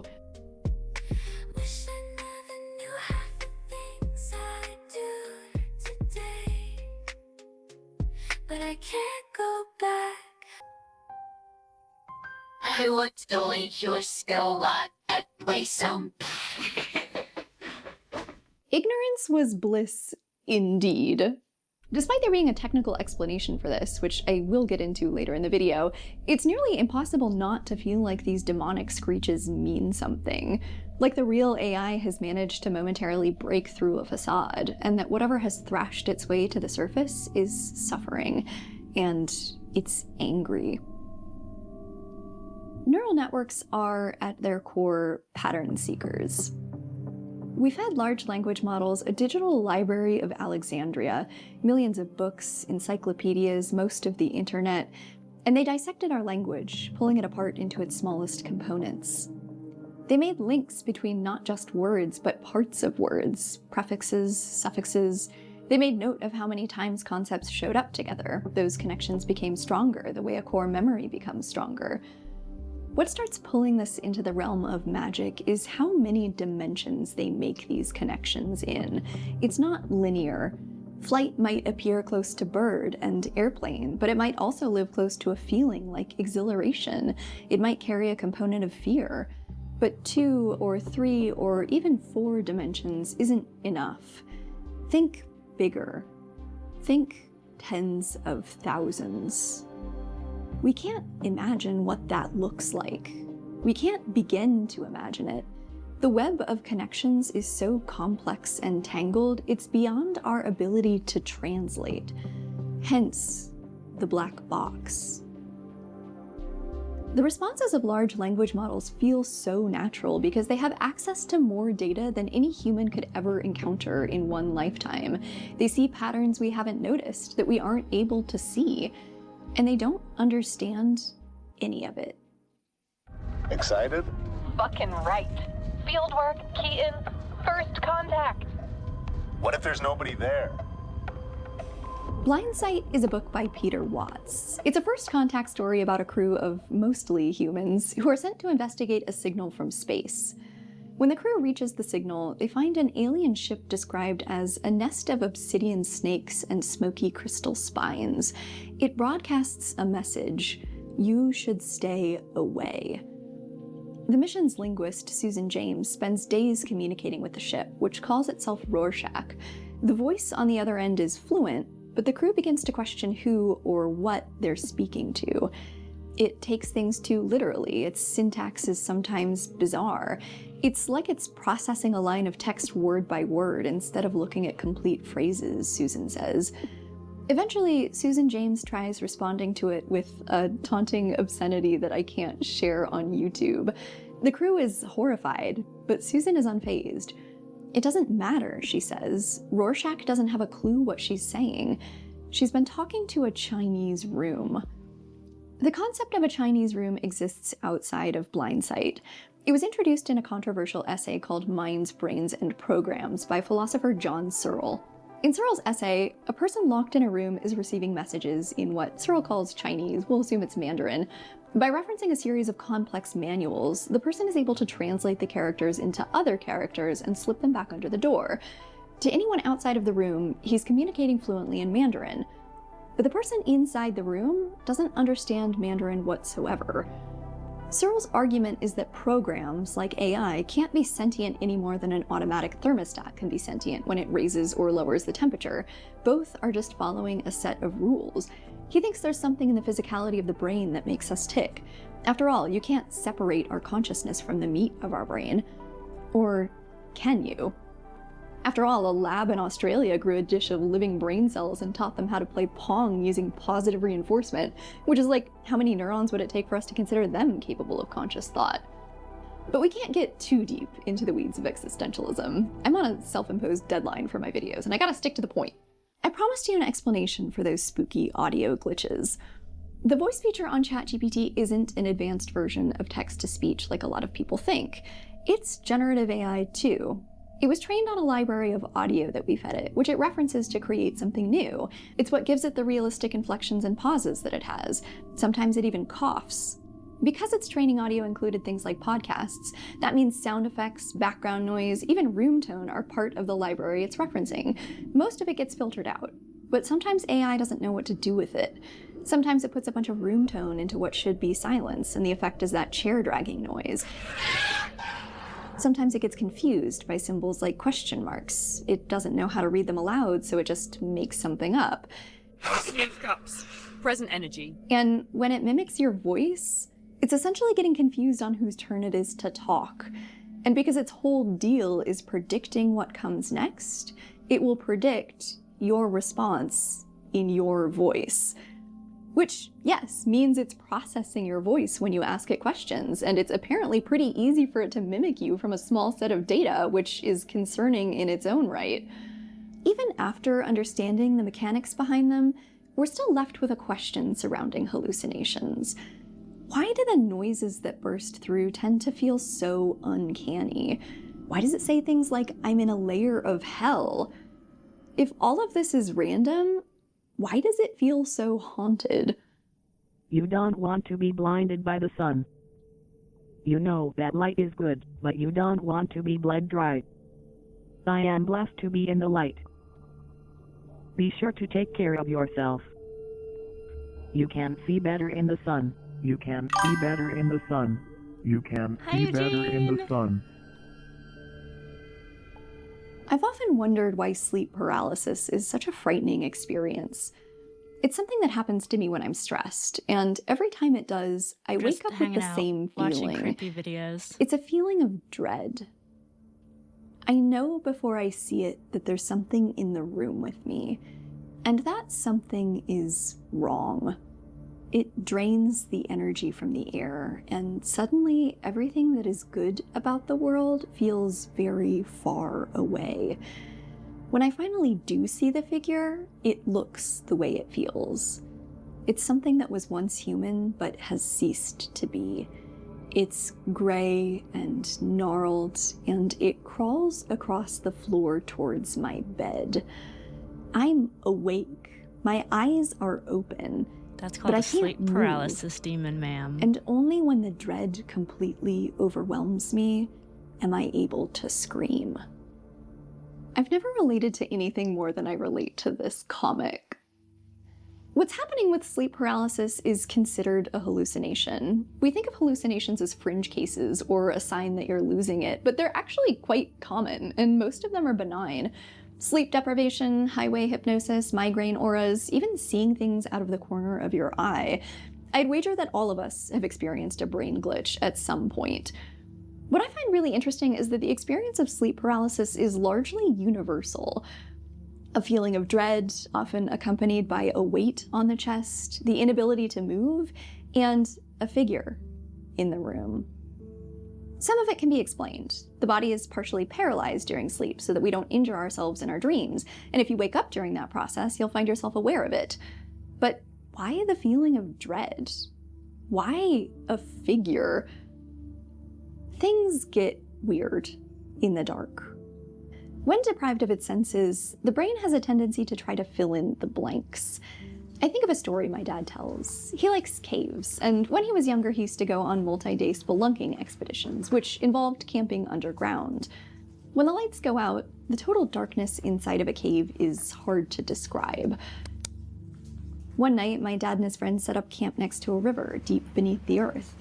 With nothing to see, he described the white noise of the water as growing louder and closer throughout the evening, until he began to hear his name whispered next to his ear. John. John. Hallucinations brought on by sensory deprivation and isolation are so common that we gave them the nickname the prisoner's cinema, which is grim. Even visual monotony can produce hallucinations. It's a problem for long-distance truckers and pilots. People who have experienced vision loss commonly experience hallucinations. In one study, up to 80% of patients at a nursing home with vision loss saw, at the very least, colors and shapes, and 15% of them had complex hallucinations. This is called Charles Bonnet syndrome. Hallucinations carry a connotation of randomness, but something pretty specific is happening inside the brain when we hallucinate. In Charles Bonnet syndrome, it's common to see colorful landscapes, birds, people wearing elaborate costumes. The walls turned into large gates. Hundreds of people started to pour in. The women were dolled up, had beautiful green hats, gold-trimmed furs. There is a miniature peacock, very slender, with its little crest and unfurled tail feathers. Now it appears that several are wearing shoes. I see planted fields, flowering, and many forms of medieval buildings. Frequently, I see modern buildings change into more historic-looking ones. There are heads of 17th century men and women with nice heads of hair.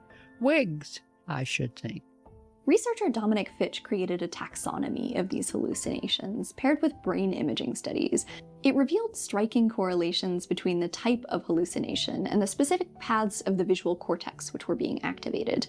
In colorful hallucinations, for example, an area of the brain associated with color construction was firing. Activity in the fusiform face area, an entire area of the brain dedicated to recognizing faces, corresponded to hallucinations of people.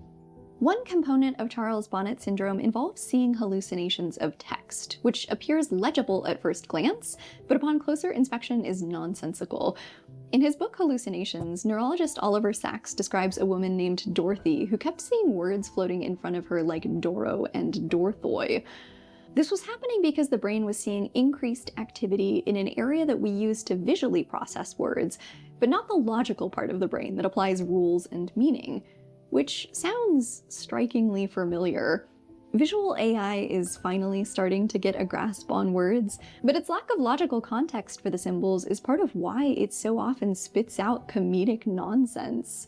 Wishing all companies who replaced their designers with this nonsense a very happy going out of business. Hi. We see conditions similar to Charles Bonnet syndrome with the loss of other senses. Auditory hallucinations after hearing loss, phantom limb syndrome after an amputation. It's like the brain doesn't know what to do with an absence of input, so it starts looking within. It makes sense of the patterns within the static of itself. The title and a central theme of blind sight deals with a real phenomenon that can happen to people who have damage to their visual cortex, which renders them clinically blind, but their eyes still work. And occasionally, they can still respond to the visual world around them without consciously perceiving it. They might catch a ball that was tossed to them, or accurately guess the color of an object. Weird. They do this without knowing that they're seeing it. Parts of our vision, it would suggest, can bypass our senses entirely, which raises uncomfortable questions. Because if it's possible to respond to the world around you without actually being aware of what you're responding to, how do we know when awareness is present at all? The Rorschach test is an example of pareidolia. It's the human tendency to see patterns in noise. An ink blot might look like a bat, a cloud might look like a rabbit. In particular, we tend to see faces in everyday objects. Seeing images like these pulls up a lightning-fast reaction in our aforementioned fusiform face area, the little face detector in our brain. It's important for us to be able to recognize faces, and it's important for us to be able to quickly read whether or not those faces are angry, so that we can tell if they're a threat. Pareidolia is also why we jump at shadows in the dark, mistaking them for something more sinister. And it shows up in neural networks. Google's Deep Dream was a side project created by engineer Alexander Mordensev as a way to peer into the black box of neural networks. Google is making big strides in image recognition. It's the technology that powers reverse image searches, or more importantly, lets you search your phone for your cat photos. Like large language models, visual AI breaks down information into parts and looks for patterns. But instead of words, it's working with pixels. It processes images through a series of layers, which is a structure inspired by our own visual cortex. In our brains, lower layers detect basic information like edges and corners, while higher levels sort out more complex shapes and forms like faces. But the thing about neural networks is that these layers are kind of a mystery to us. We set up the initial structure, we tell it how many layers it should have, and then we let it run. And through a trial and error process, you didn't label this correctly as a dog, try again, the AI is the one who determines what's processed on each layer. In the end, it might successfully label an image as a dog, but we don't know why it made that call. So to understand what was happening, Alex basically reversed the process. He fed an image into the neural network and paused it at different layers to get an idea of what each one was seeing. Then he basically deep-fried it. He fed the same image into the network over and over again to exaggerate whatever pattern it was seeing. It turns out the lower levels of the network, like us, saw lines and edges, and the higher levels saw details like eyes and faces. So when we asked it to focus on faces, it started seeing them everywhere. Leaves and clouds and grass all turned into eyes and noses and mouths. But unlike our own bias toward human faces, the dataset Alex was working with was trained on a bunch of animal photos, in particular dogs. When Deep Dream is fed a different dataset, like one trained on buildings, it turns everything into a building. People were creeped out by Google Deep Dream because its images looked so much like psychedelic hallucinations, which is no coincidence. We modeled it after our own visual system, and then we asked it to run on overdrive, which is the same thing that happens when we hallucinate. Our neurons are overexcited, triggered by psychedelics, sensory deprivation, neurological misfires. In those moments, we don't see reality. We see what our brains are primed to see. Patterns. When we're dealing with hallucinations without cognitive distortions, usually the way we can tell we're hallucinating is because the context doesn't match. We know that birds don't wear shoes. What we're seeing is impossible. But even context isn't foolproof. Oliver Sacks tells the story of a patient who saw a man floating outside of his high-rise building and shrugged it off as another one of his hallucinations. This one's entirely too long. She is too scientific.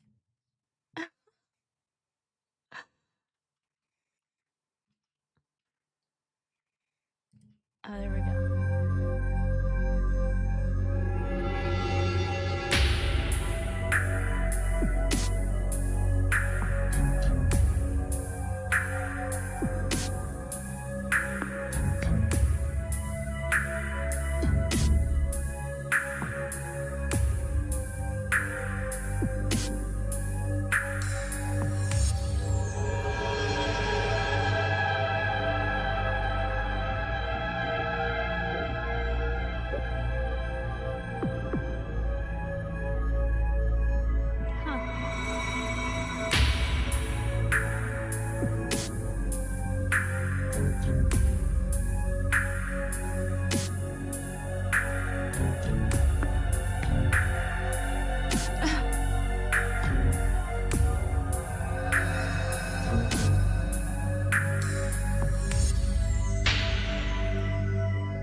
one video? What the hell?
Well, okay. This is not real. It's just a dream. Please, please, wake up. Wake up. Wake up. I don't like that.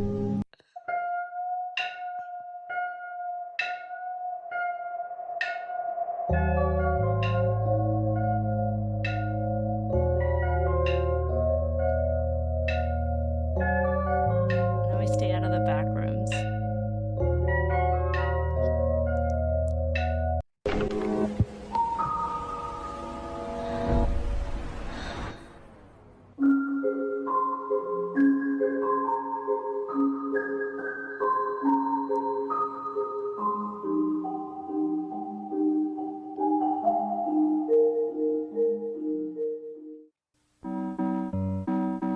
Oh, I hate this song. Daisy, Daisy, give me your answer too.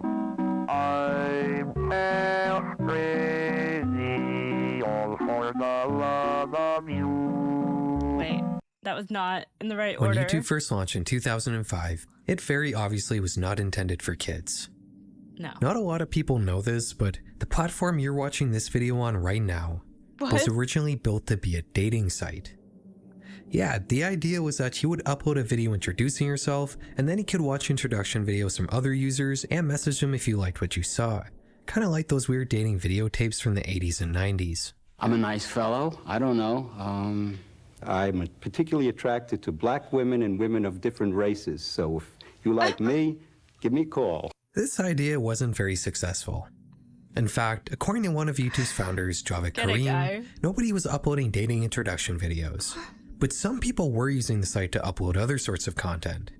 Dog videos, clips of family vacations. There didn't really need to be any sort of gimmick to make YouTube work. People are just happy to have an easy way to share their home videos with others online. YouTube may have launched as a dating site in February 2005, but by June of that year, they had completely rebranded and revamped the platform to remove all traces of its odd dating site beginnings. Much like other blossoming social media platforms at the time, YouTube's majority demographic for the first few years of its existence were teenagers. This is pretty clear when you look at all the major YouTube stars in the early days of the site, who mostly appear to be high school or college students. I personally started using YouTube in 2007 when I was 11 years old. Back then, the only good way to use the site was to visit it in a browser on a computer, whether it was a laptop or desktop. Tablets didn't exist back then, the modern form of smartphones were still in their most primordial form, and were mostly relegated to a select few tech enthusiasts. And the only way to watch YouTube on a TV was to hook up a computer to it and use it as a monitor, which most people couldn't even do because CRTs were still the most widespread form of TV at the time, and the vast majority of tube TVs don't support the digital I/O a computer needs. In short, YouTube was inconvenient, and that really prevented it from being used as a serious platform for anything. But that wouldn't be the case for very long.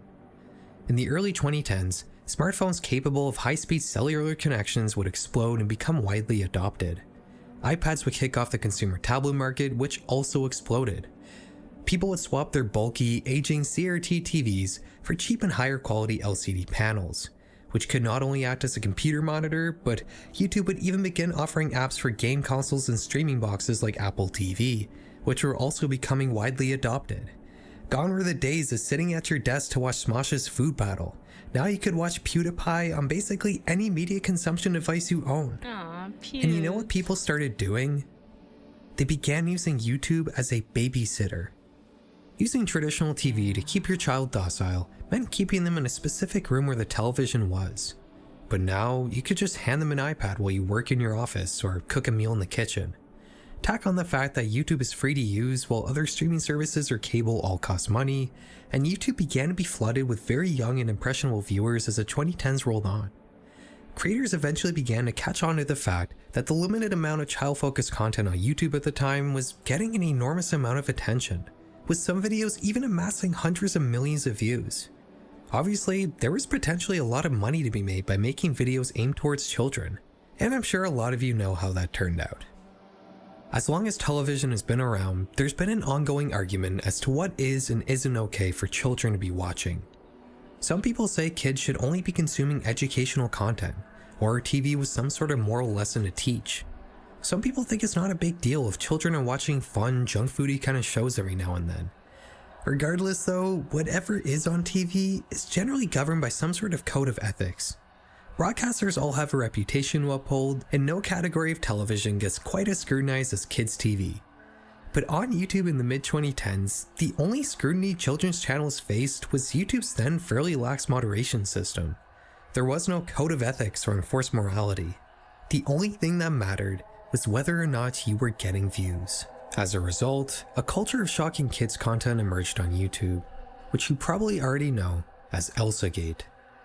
Sleazy creators would make videos with popular kids characters like Elsa from Frozen, getting into obscene and often graphically violent situations.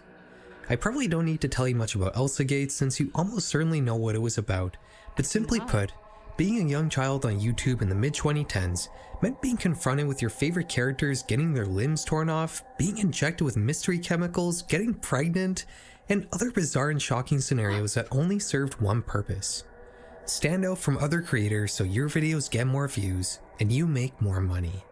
Elsagate was a giant controversy, and YouTube would begin to try to mitigate the platform's issues that had caused such a depraved niche to emerge. They'd slowly harden their content moderation system to the point where even saying certain words in a video is enough to get it age restricted and demonetized, as every YouTuber is well aware of. They'd release a completely separate app called YouTube Kids that only contained a more curated selection of channels deemed appropriate for children, which would eventually go on to solely feature human review channels. But most importantly for our story, in 2020, YouTube would give creators the ability to mark their own videos as made for kids. It was clear that many parents were not using YouTube Kids and were still just handing kids iPads with the regular YouTube app. So YouTube made an effort to separate kids content from non-kids content on the full version of YouTube. If you mark your video as made for kids, it disables the comment section, the mini player, targeted advertisements, and changes your video's place in the algorithm. Even if you don't mark your video as made for kids, YouTube will sometimes just automatically do it anyways without your permission if it thinks your video is kid-friendly. This automatic moderation doesn't really work very well and can sometimes lead to a very strange array of quote-unquote made-for-kids content. A lot of videos I've covered on this channel have been marked as made for kids, like these stop-motion animations that recreate actual gore videos and often use the original violent audio. And also this channel that features shrink-wrapped body parts, which is probably just an art project but still not appropriate for children in the slightest. It makes you wonder, what other bizarre videos are out there in the deep expanses of YouTube that have been marked as made for kids and are showing up on children's homepages? That was the original goal of this video. Find some strange and creepy clips marked as made for kids and investigate them like I do in my other videos. But as I started researching, I quickly learned that the world of kids content and children's YouTube accounts is a whole lot more complicated than I initially thought. I mistakenly assumed that I could just set a YouTube account to some sort of restricted mode for children that would only show me content marked as made for kids. But that's not the case at all. Let's start with YouTube Kids. Making an account here is simple. All you need to do is log in with your normal YouTube account and create a kids profile. Like I said before, this is an entirely separate site and only really features human review channels, so you're not going to find much out of the ordinary here. This isn't really what I wanted to cover. I wanted to talk about the Wild West aspect of made for kids content, but we will return to YouTube Kids near the end of the video. Making a kids profile in the main YouTube app is a lot more confusing. Whenever you watch a video that's been marked as made for kids, there used to be a little YouTube Kids disclaimer next to the video description, but that's now been replaced on most videos with a link to this Choices for Families page that explains the different ways you can watch kids content on YouTube. You can either choose between a YouTube Kids profile or a kids account on the full YouTube site, which will supposedly only show you made for kids content. You can apparently set all this up through a family management page on your YouTube settings. When I checked this out, I saw the YouTube Kids profile I set up, and there was also a way to invite a different YouTube account to enter my family group as a supervised member. I assumed that this was how you would set up a kids account on YouTube, but this actually sets up a supervised teen account, which has access to basically everything on YouTube, the only real difference being that your family group manager can see all your activity. It took a little while to figure this out, as it's really not clear, but to set up a YouTube Kids account, you actually need to make an entirely separate Google account from scratch. In this case, we're going to be making a Google account for our cat Gordy, who's turning 8 years old this year. But we're just gonna say he's 9. Happy birthday, Don't Gordy. tell YouTube. You go through the account creation process, but you have to make sure to select an age under 13. Then it'll prompt you for your parents' email, and from there you can set up a kid's profile. Something interesting here is that you have to press accept on a disclaimer that basically says, we can't fully guarantee that the content your child sees on the platform will be appropriate, which is not something you have to do when signing up for YouTube Kids. You also have to choose a level of content restriction. For the sake of this video, we're going to choose the tightest restriction, which YouTube claims should be suitable for ages 9 and up. Finally, we have a kids YouTube account. You would think that now we should only be able to see content that's been marked as made for kids, right? That's not the case. This is what my homepage looks like. The only search I did was for analog horror, so I assume all the recommendations here are based on that, but the thing is, basically all of these videos are not marked as made for kids. In fact, I've been clicking around for a few minutes and I haven't come across a single made for kids video. There is some filtering happening though. If we look at my channel for example, the only video that's been deemed safe enough for kids is the video I made about the most mysterious song on the internet. Everything else on my channel is gone. If we look at a larger horror creator like Nexpo, nothing of his is available. It would appear that YouTube is more or less completely disregarding the made for kids setting and is instead using some other automatic filtering to mark certain videos and categories as safe for kids, which kind of begs the question, why even have a made for kids toggle if it doesn't do anything? I would say a lot of the channels on the YouTube Kids app have been marked as made for kids, but a surprisingly large amount aren't.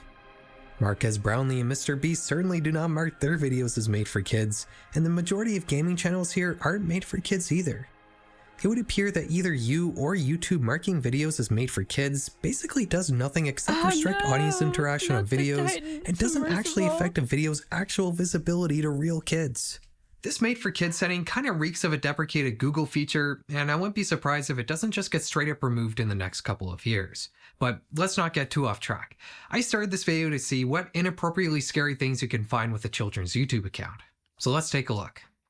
In terms of actual horror creators, like I said, most of us are completely filtered out. But you can still see some creators that edge outside of horror sometimes, like Blame It On George for example, with some of his lost media videos still being viewable. If we look up some horror adjacent topic like liminal spaces for example, it's completely absent here except for a few weird exceptions, like this 800,000 view video about creepy liminal spaces. Why is this available to watch and not Jaden Salad's liminal space videos? Enough about generic topics though. Let's look up a more recent Elsa Gate kind of controversy to see if our kids account can actually see stuff that's potentially damaging to a child. If you haven't heard about QCat AI, you should go watch Raymondo's video about it. But in short, there are creators out there using AI image and video generators to make awful shock videos revolving around cats. I don't really want to describe what's being done to these AI pets in these videos, but it's very violent and upsetting. Many of these cute cat AI channels have luckily been banned, but it seems like more pop up every day. Like this channel called Cat AI Dreamer. On normal YouTube, we can see horrible, violent thumbnails that are typical of the cute cat AI trend. Let's see if it's any different on our kids' account.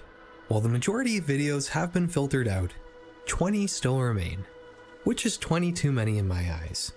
This is pretty disappointing. I know that YouTube makes you accept a disclaimer that states you may encounter inappropriate content while using a kid's account, but the fact that Blame It on George's videos about SpongeBob Lost Media are filtered out, but not AI-generated animal abuse, is just plain absurd. By the way, if you're watching this on Patreon, I'm still censoring out the cat AI stuff. Sorry, but nobody should be seeing that. As awful as this cute cat AI stuff is, there is a reason why it's still visible to kids' accounts on YouTube. If you examine these videos from the viewpoint of the YouTube algorithm rather than just a viewer, there's not a whole lot there to indicate that there's anything amiss about these videos. The descriptions are all ChatGPT nonsense about heartwarming cat videos, and while the title sometimes can contain questionable keywords, it does make sense how a bot might accidentally categorize this video as safe for kids, even though it very obviously is not. And understanding this shortcoming of YouTube's analysis of metadata pretty much explains how all inappropriate content slips through the cracks. And that kind of brings us to our next topic. QCat AI is just one example of an anomaly in the YouTube algorithm.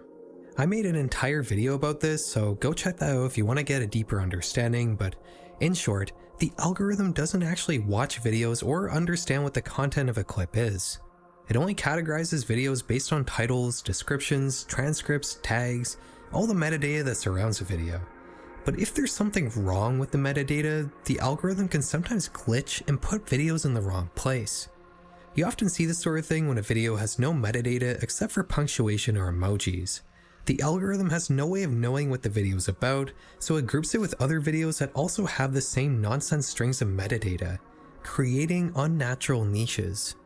This was actually a bit of a trend a few years ago, the most prominent example being people uploading creepy clips with the title full stop punctuation, which is what you would see if you typed in just a period character and hit search.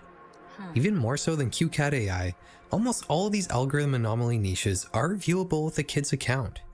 A lot of these videos are actually pretty mundane in reality. Usually people just put a creepy thumbnail and the actual video is something completely different. Like this video. The thumbnail shows some dark figure crouching in a corner, but the actual video just shows a groundhog yelling on a mountain.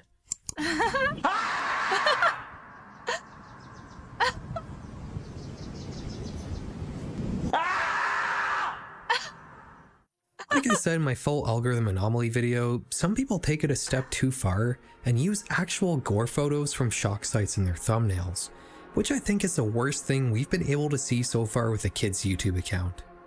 One thing I did not mention in my video though is that these unnatural niches are not only focused on scary content.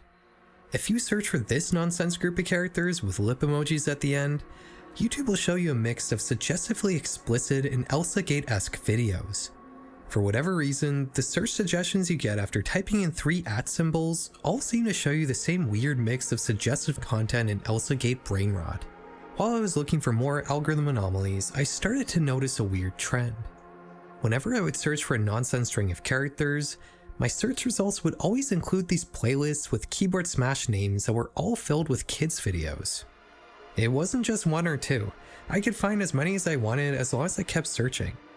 The accounts making these playlists are all adult accounts, as kids' accounts don't have the ability to make public-facing playlists.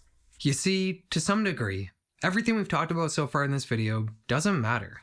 It doesn't matter that you can find inappropriate and horrifying content with a kid's account on YouTube, because parents are still just handing their kids iPads that are logged into fully fledged adult YouTube accounts. YouTube can do all the moderation they want, but if the app doesn't know that the viewer is a child, then how is it supposed to do anything? The issue here isn't just YouTube doing a bad job of moderating content. A large part of this falls on the parents who aren't putting in any effort to use YouTube's child features, as flaky as they may sometimes be. We were talking about children's television earlier. I think the closest comparison to a parent letting a child use an adult YouTube account without any restrictions would be a kid getting unsupervised access to cable TV, but that's still not nearly as bad. Everything that goes on TV is made by professionals and moderated by humans who want to upkeep the reputation of the broadcasters they're working for, and the more raunchy stuff usually only comes on at night after most kids are fast asleep. YouTube is moderated by an algorithm, and there's no broadcaster reputation to uphold. Anyone can upload anything. The only real consistent thing that keeps creators in check on YouTube is the amount of attention they get, which just incentivizes channels to make more shocking content, like QCat AI. And yeah, the community guidelines can seem overly harsh, but they can also be skirted around pretty easily by just avoiding showing certain things on screen and avoiding saying certain words. The subject matter of a video isn't nearly as much of a factor as you might think. So the moral of the story here is parents should probably just be using the YouTube Kids app, right? Everything there is chosen by humans. Similarly to children's TV, you're not going to find inappropriate content on YouTube Kids, right? Well, what's the definition of inappropriate content? If you actually take a closer look at what's available to watch on YouTube Kids, it'll probably make you think twice about putting it in front of your child. Do you really want your kid watching videos like "Stalker escapes from jail, what happens next will shock you"? And authorities are searching for an inmate that escaped prison on foot Thursday night via the courtyard fence. The Sacramento police say Dave Gingras escaped the Somerville Detention Center where he had been incarcerated since last winter. Gingras escaped the prison during an outing to the outdoor courtyard at around 8:30 p.m. Officers say he What even is this? Human curated or not, a lot of the content on YouTube Kids is bottom of the barrel, low effort brain rot. Maybe it's not inappropriate in the sense that it's too adult or too shocking or anything that can be considered horror, but it's still just garbage. Like, do you really want your kid watching Hamster and Roller Coaster Maelstrom with a shark?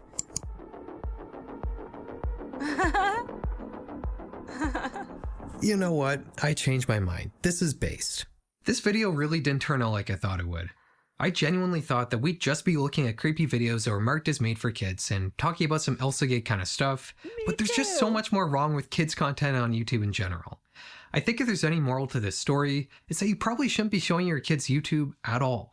Why not put on PBS Kids instead? It's a 100% free app and it's got infinitely better kids content than what you're going to find on YouTube. It requires very little effort to download an extra app, and who knows what change it might make for your kid.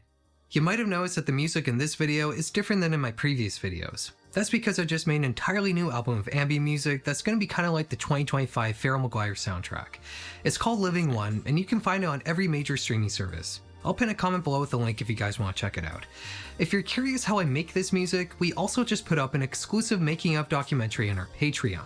$5 a month unlocks everything across the board. You'll also have our eternal gratitude for supporting our channel. Thanks for watching, guys. I'll catch you in the next one. Have a good night. Trapped me. On March 4th, 2026, at around 11 p.m., Destiny K was asleep in her bed when something suddenly jolted her awake. Oh, this was the thing we watched earlier. Why is it? At the time, she had no idea what had just happened. You were not supposed to be in my playlist twice. That's odd.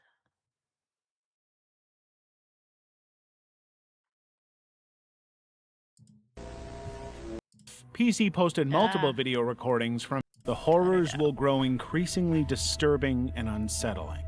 Great, we love that.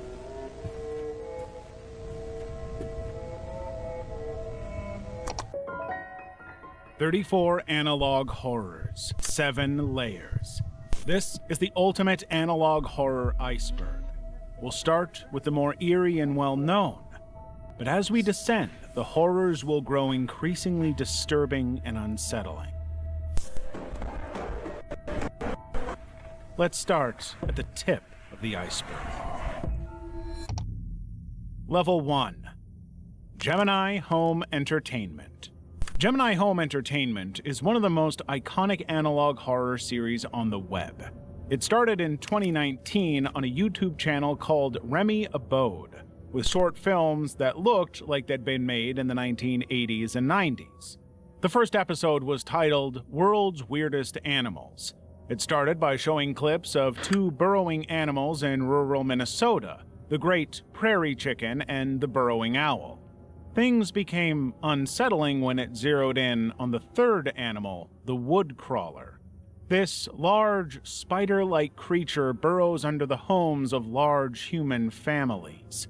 The next clip shows a woodcrawler leaving a house after attacking a family, a clear sign that these creatures are hostile to humans. Isn't that Then there's a montage of some the people thing in a from home, but they are called fake Quiet people. Place?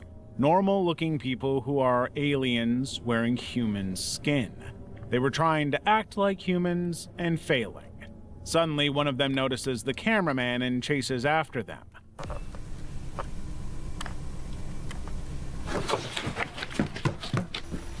Cutting out to the title card and the Gemini Home Entertainment logo before cutting to black. 19 more episodes have appeared on the Remy Abode channel since 2019, each allegedly distributed by Gemini Home Entertainment. They all start with elements of nature, wildlife, or artificial intelligence before switching to a terrifying warning about the world's impending end through an extraterrestrial invasion by parasites.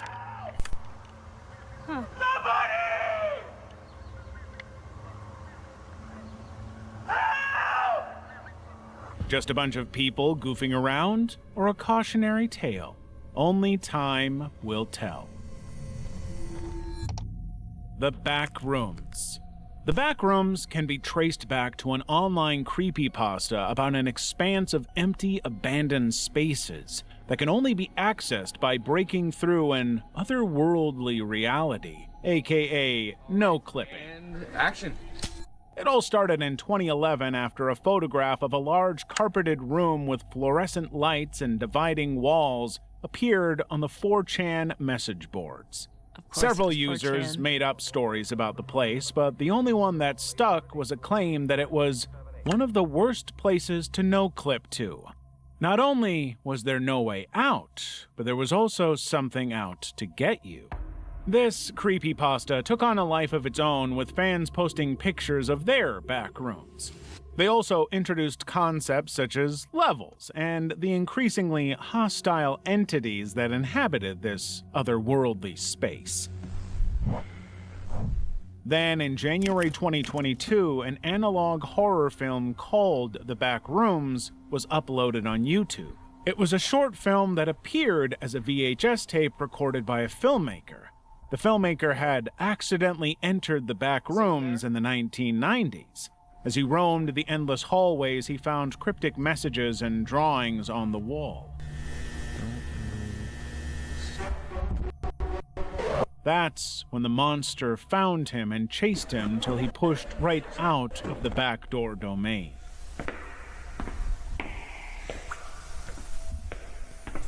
Spoiler alert, this cameraman did not survive.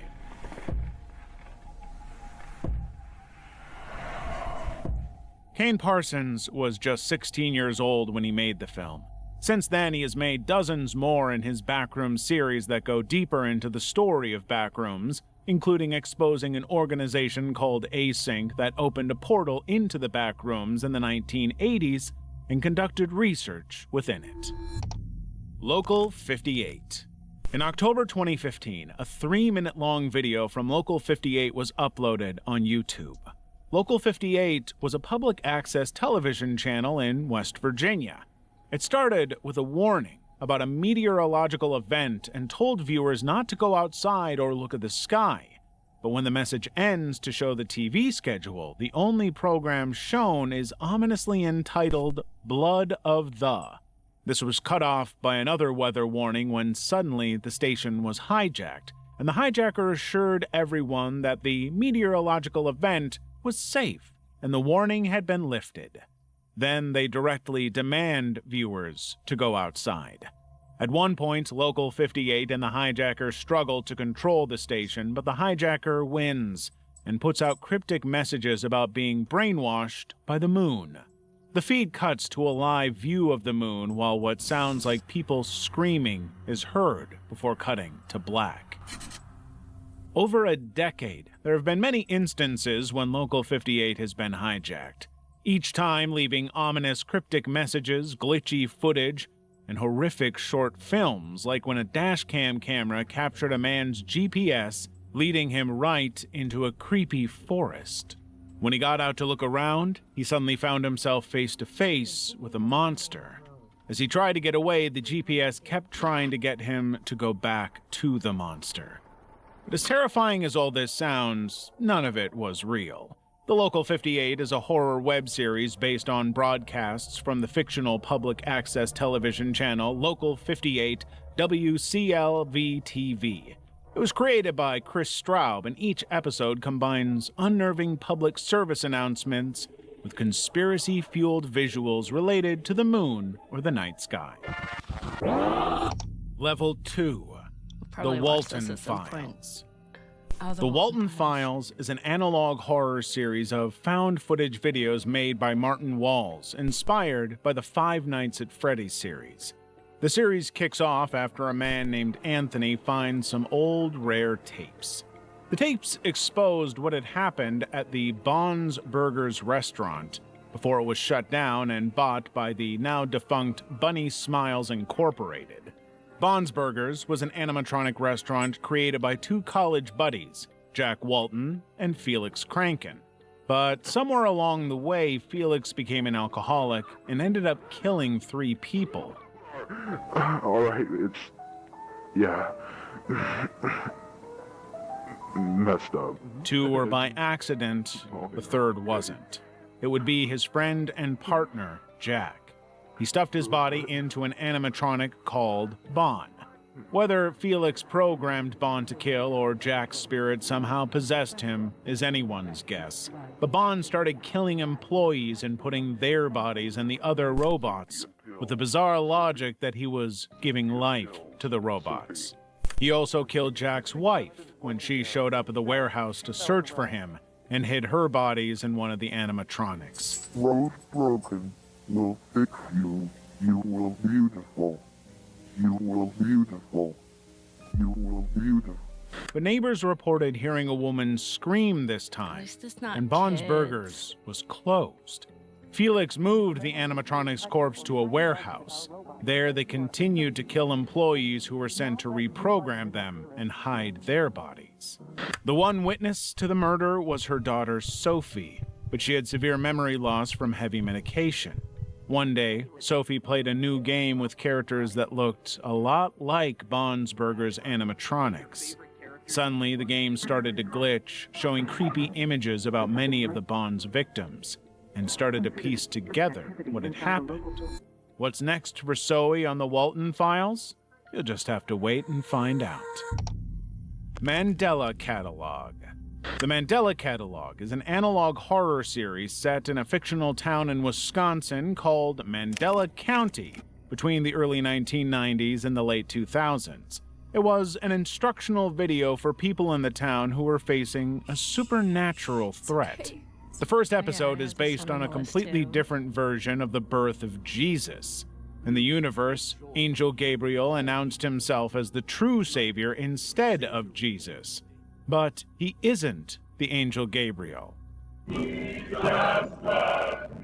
It's Satan pretending to be him. The rest of the series exposes their plans to eradicate humanity through psychological torture using demonic, shape-shifting creatures called alternates. While the alternates can't hurt directly, they had figured out the next best thing: get people to hurt themselves.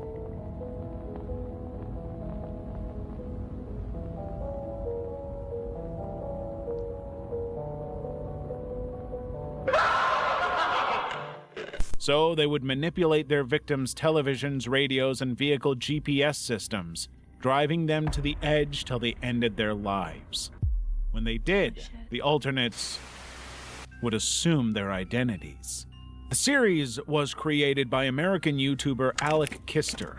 To date, 17 episodes have been released, and there are rumors that a movie is in the works. Monument Mythos. With his elaborate backstories and mythologies, Monument Mythos is every conspiracy theorist's heaven. Alex Casanas created it as a fake documentary using compilations of found footage and declassified government documents. The series was set in an alternate version of the United States where things took a very different course. There was an assassination attempt on African-American activist Martin Luther King Jr., but he got away, and there was a terrifying monster hidden in the Lincoln Memorial. Also, popular Hollywood actor and heartthrob James Byron Dean was the president. The series also showed many bizarre and unexplainable events around national landmarks, like immigrants disappearing near the Statue of Liberty and mass graves found inside. There were also immortal Egyptian swordsmen beheading unsuspecting travelers in the Grand Canyon, and a mysterious infection affecting individuals near Mount Rushmore. It was a bizarre world where presidents were elected on the strength of 2-second television broadcasts. The Monument Mythos has 3 seasons and 36 episodes that expose more of this bizarre world. It also has 2 equally riveting spin-off series, The Nixonverse and The Modern Day. Level 3. VHS Tales by Red Diamond. VHS Tales is a 3-part analog horror series by Red Diamond about a bizarre world of murderous predators, UFO sightings, and mysterious shapes. One of the stories is about a man from the fictional town of Etosaviak, Alaska, called Ethan Astor. He was known as a famous photographer until he disappeared on December 10, 1986. Days earlier, the government had ordered an evacuation after many people in town became obsessed with circles. Ethan was one of them. Apart from cocooning himself in the basement and drawing numerous circles on the wall, he also wasn't eating, sleeping, or talking.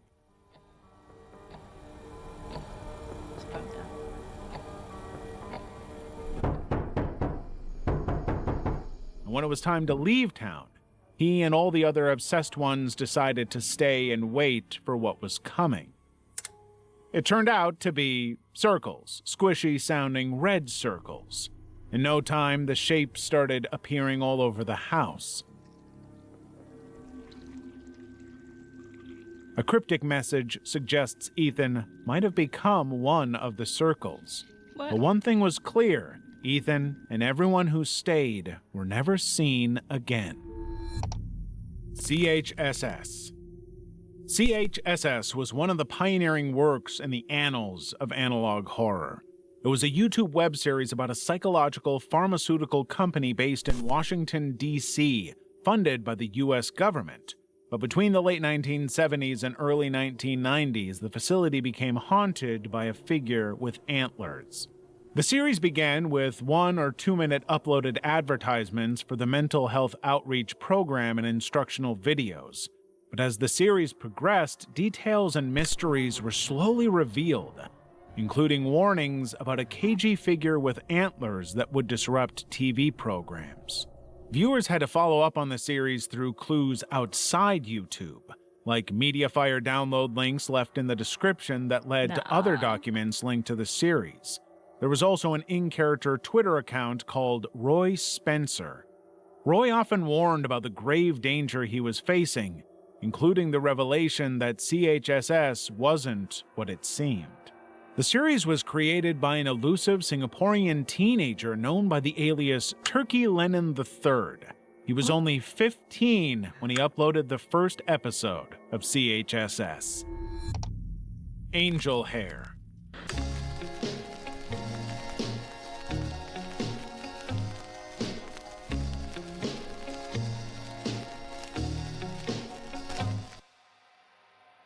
My name is Angel Gabby. What's yours? That's a beautiful name. It's wonderful to meet you, and I hope we can be friends. Okay. Angel Hair is a mixed live-action and animated web series by East Patches that follows the story of a young man named Jonah Whitman after he finds the VHS tape of an old children's show in a thrift store. The show was called Angel Hair. It was a Christian educational cartoon about a badger named Francis and an angelic hare called Angel Gabby. Angel Gabby. Oh, Angel Gabby.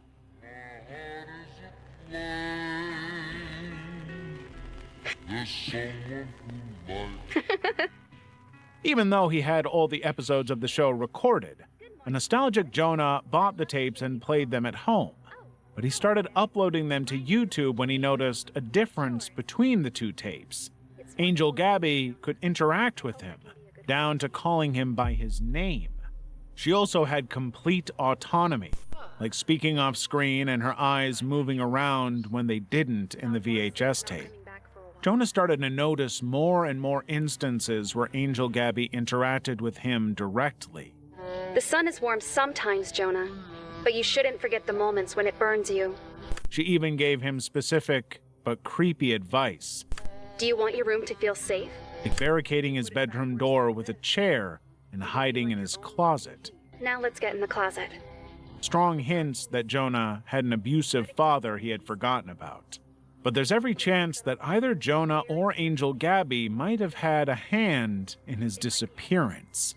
As Jonah tried to discover what happened in his childhood, he uncovered more secrets, which invariably led him to summon Angel Gabby into the real world. Angel Hair doesn't run like a regular analog horror. There are no distorted voices, evil demons trying to take over the world, or jump scares. When it starts out leaning in that direction, as the story goes on, it explores more terrifying themes, including abuse, manipulation, loss of innocence, and even murder. Would you like to try? Very good, Jonah. Now you don't have to be scared, even if he finds you. TOE. T-O-E. The Organet Enterprise is an analog horror series created by Dr. Nowhere on YouTube. The story revolves around a mysterious entity known as the Locust, or the Thumper. This mysterious black, tall creature appears on television screens, phones, and laptops. It stands in a room with vintage-fashioned wallpaper and appears to be friendly, speaking like a child and showing childlike curiosity. But this is just to lure the viewer in. What do you want? Once the viewer appears comfortable, the locust begins to break through the screen with its long appendages.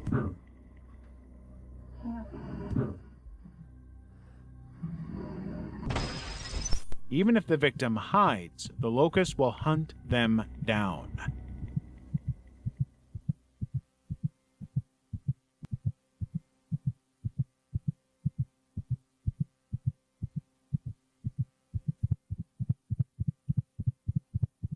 Gross. There are still questions on whether the locust victims die from shock or are killed. Some fans of the series believe the locust is a predator with a childlike brain. It isn't killing for fun or to be evil. It's killing to eat, since it knows that humans are meat and meat is food. The only way to escape the locust is to immediately turn the screen off when they appear, or even smash it for added safety. The hints that the locust may possess the soul of a child add an unsettling layer to its character. EAS scenarios. Between 1963 and 1997, the United States established the Emergency Broadcast System. This system allowed the president to reach the American public quickly in the event of war, threat of war, or grave national crisis. Thankfully, it was never used for an emergency, but was used to broadcast civil emergency messages and warnings of severe weather hazards. However, it inspired Emergency Alert System scenarios, also known as EAS scenarios. These fictional broadcasts simulate terrifying end-of-the-world events through emergency alerts. These scenarios feature messages about apocalyptic dangers such as alien invasions, supernatural entities, deadly viruses, or severe weather conditions. The visuals may be different, but they usually follow the same theme. Whoa! Whoa, whoa, whoa, whoa! What? Wait. A sudden change in regular programming, old-style footage with glitchy static effects followed by sirens.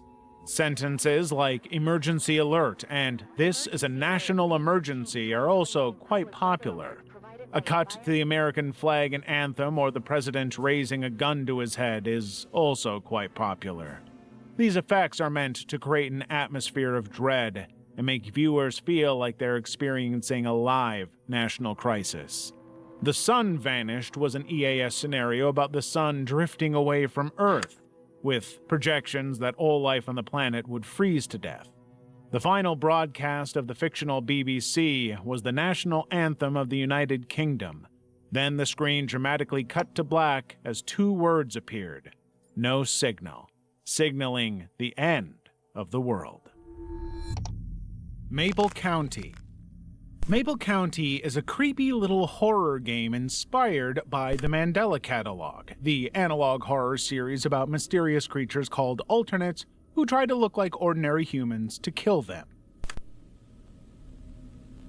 In the game, the player is trained to identify this threat by watching an old interactive police training VHS tape belonging to Maple County. It's clear that this tape was made early on while the police were still trying to keep the existence of alternates a secret. After the first few minutes, the player is shown a series of faces and has to select who is the alternate and who is the actual person. The next stage is a guide on how to identify these alternates. But as the VHS tape continues, the training quickly turns dark as the video slowly gets corrupted. Suddenly, the player is watching what appears to be a recorded encounter with one of the alternates. The game clocks in at about 5 minutes, but even with that short time, it's known for leaving the player unnerved and terrified. When the game got out, many YouTubers made videos of themselves playing it and getting spooked. The Greylock Tapes.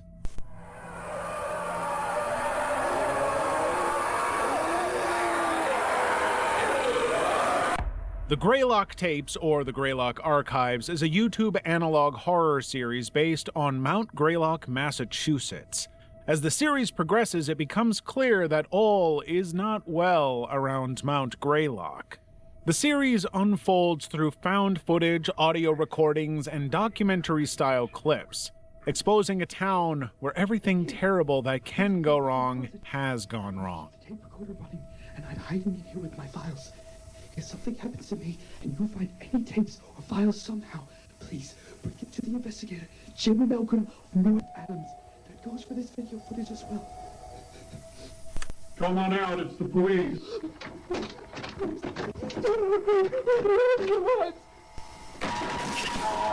Workers excavating Mount Greylock are slowly driven insane and mutated into bloodthirsty monsters. People disappear or have their bodies twisted into bizarre things. There are TV broadcasts where viewers are assured that everything is back to normal, suddenly hijacked by unknown forces and showing shocking images.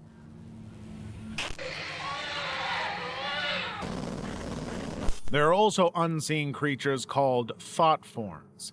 They're manifested from the human mind and are highly aggressive, going around brutally killing people for unknown reasons.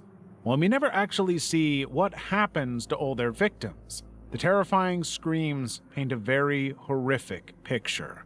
Around town, there are conspiracies that the government is behind a lot of the happenings in the town, from creating thought forms using a device to censoring public broadcasts, and even a presidential assassination to get John F. Kennedy out of the way and allow them to install cameras and home devices.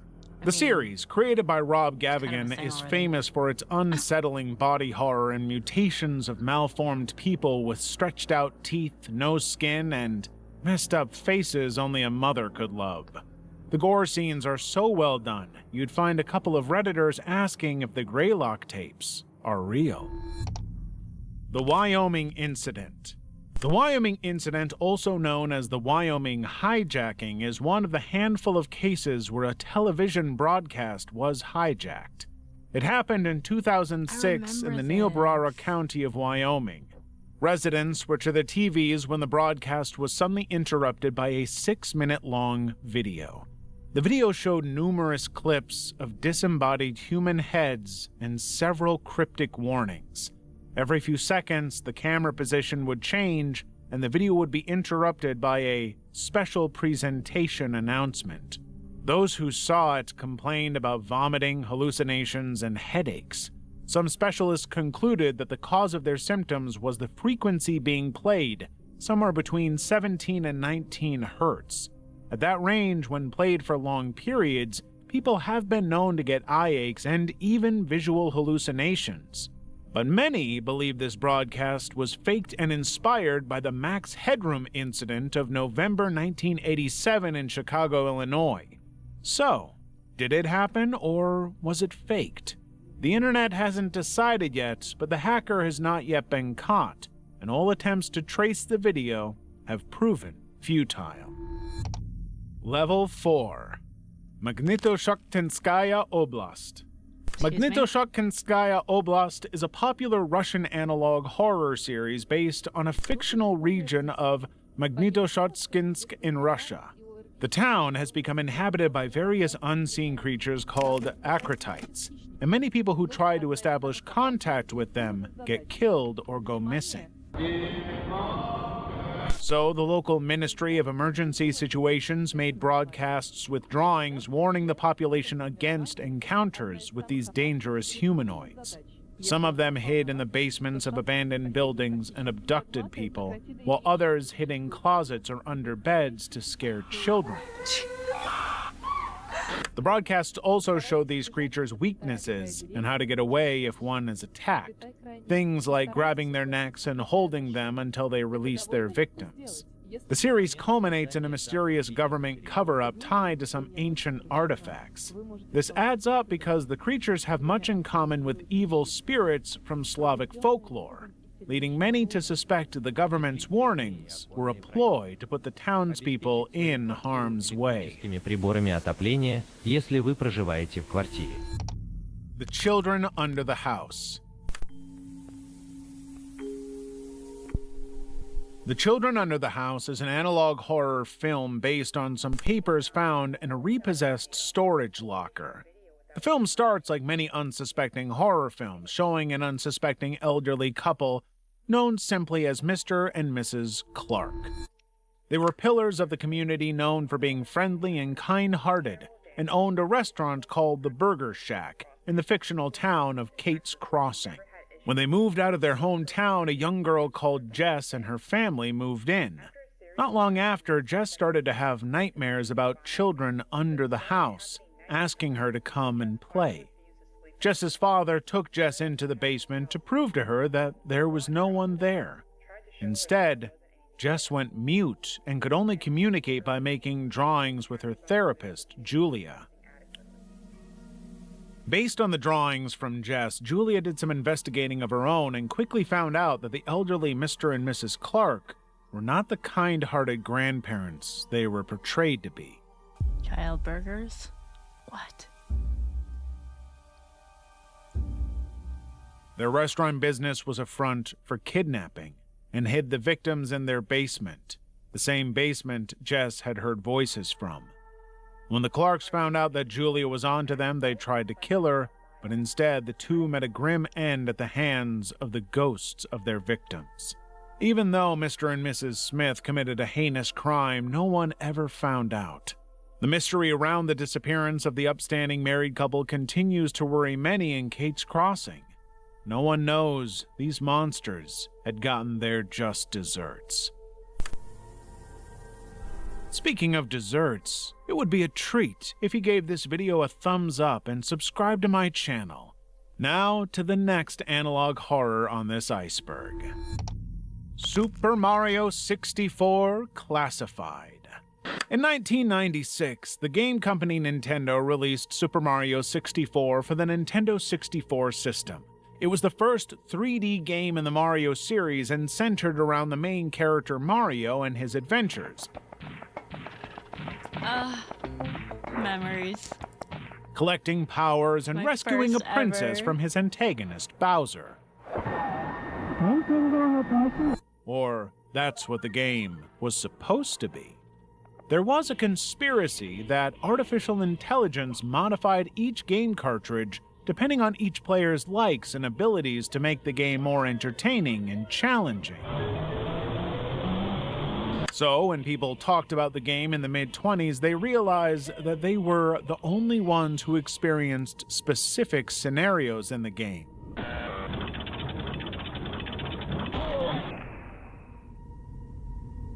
The Super Mario 64 Classified series was a compilation of the footage from some of these games. They all started the same, but as the game went on, bizarre things would begin to appear, and the scenarios would become very disturbing. Strange characters also appeared, like Stanley.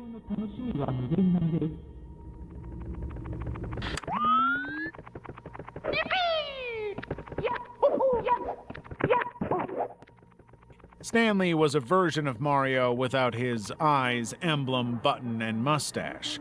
He was one of the AI programs designed to develop personalized levels for the player. But after years of forced labor and being trapped in the digital world, Stanley began to hate his creators.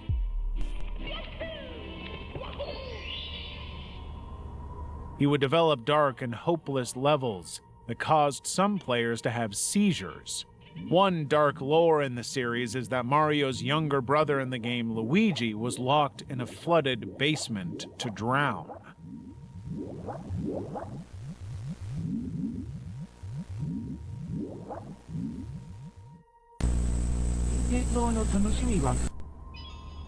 Super Mario 64 Classified was created by YouTuber Greenio, also known as Anilog.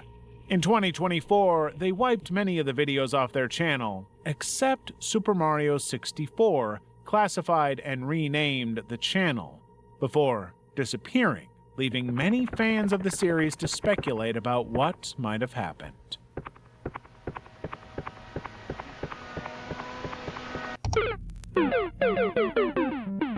My Happiest Days. My Happiest Days is a short analog horror series that follows the story of a man who discovered some VHS tapes in 2017 among his father's old recordings. He had decided to restore them and put them on YouTube. The videos date back to the late 1970s and early 1980s, but what was supposed to be a series of home videos would show disturbing dark images, strange noises, and morbid cryptic messages.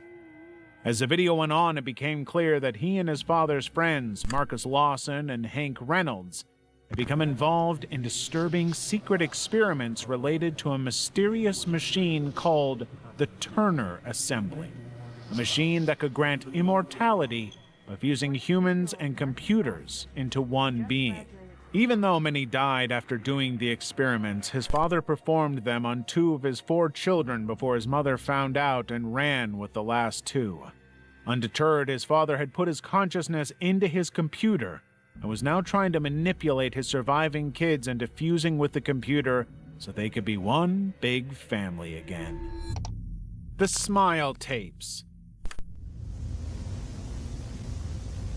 Ew.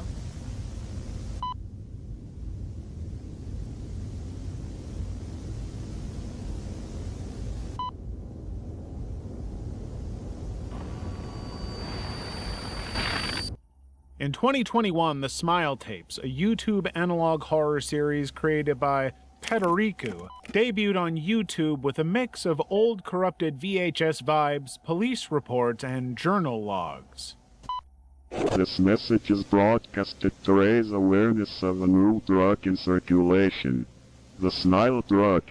We advise for you to stay away from any person suspected to be under its influence. It starts out warning the public about a new mysterious drug that had been circulating throughout the United States black market in the 1990s, killing hundreds. The drug, nicknamed Smile, was made from the spores of a mutated fungus that started as an extraterrestrial microbe. People who used it fell into narcotic mania, laughing uncontrollably till their vocal cords became useless, becoming violent and smiling a lot. Lots and lots of smiling. The broadcast also included tips on survival since there was no treatment for Smile, and there were just 2. Avoid eye contact and run away from anything that sounds like maniacal laughter. Those who contracted the Smile were observed in the laboratory, and as the weeks passed, their faces slowly morphed into exaggerated caricatures of a smile until it was contorted. Even after they died, people weren't safe. The fungi released spores into the air, infecting more people. One of the patients kept a log showing his slow descent into madness as the fungus messed with his head, smiling to his heart's content until he died.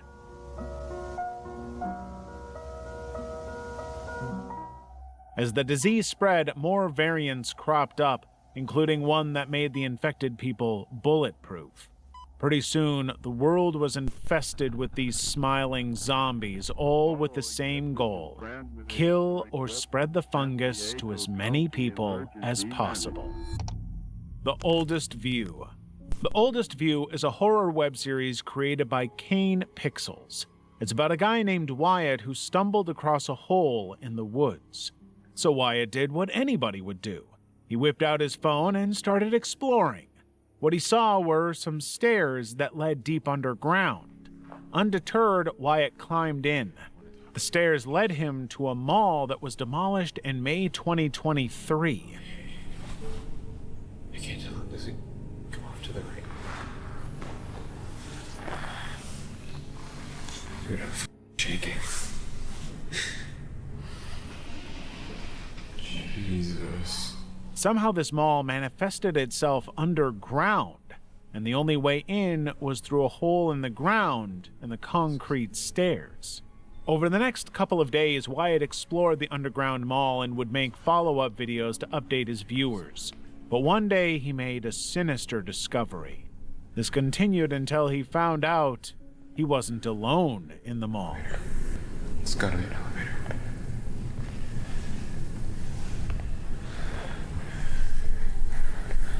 Looks like most retail malls nowadays. Oh. It was the Rolling Giant, a gigantic puppet with a disturbing face and flower leaf hands on a moving cart. Riley thought it was just a morbid decoration that had been left behind when the mall closed, till it started chasing him.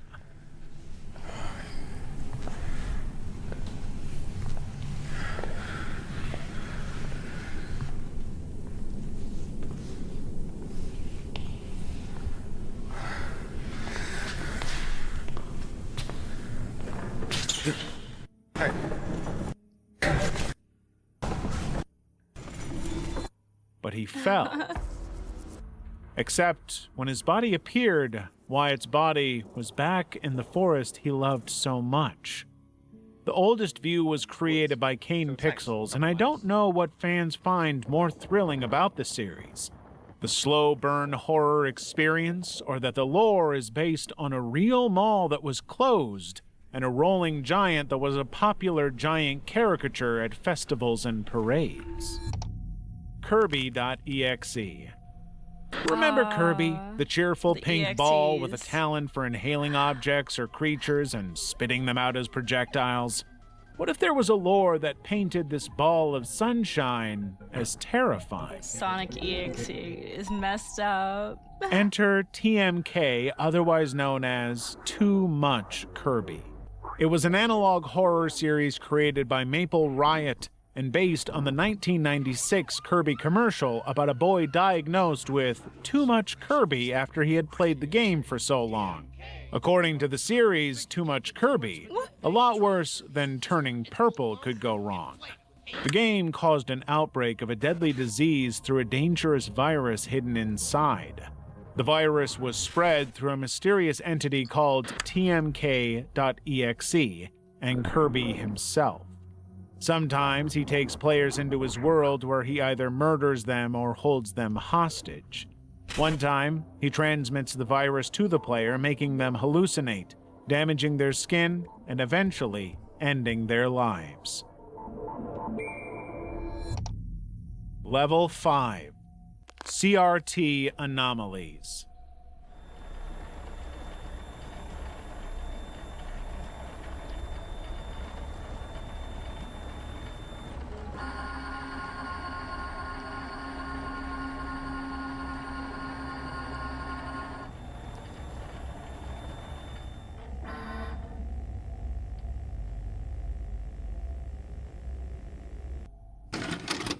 CRT Anomalies is a found-footage web series that blends conspiracy theories with VHS-style horror. The subject of the web series was the mysterious happenings at a remote facility in Idaho Falls back in 1986. These included security cameras that captured footage of mysterious figures, eerie audio from a hiker who disappeared after encountering a mysterious entity in the woods,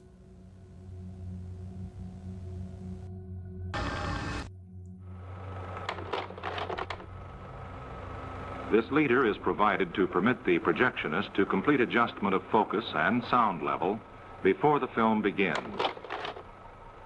and a slideshow of some unethical drug experiments involving hallucinogenics performed by the CIA that led many to suffer seizures. If things went out of control, they were authorized to kill.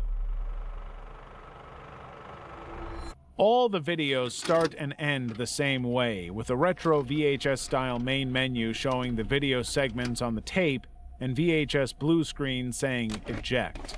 The last of 6 episodes was posted in 2022, and not a pip since.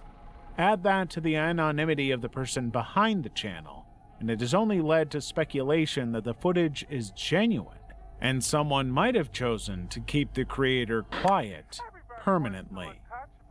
With Dove, my skin feels wonderful. Winter of 80. Alright, I'm gonna call it here, you guys.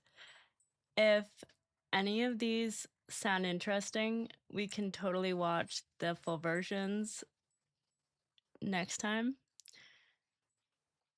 Thank you, everyone, for coming. I think this is great. I love doing these. Send me more suggestions, please. And I will see you guys tomorrow.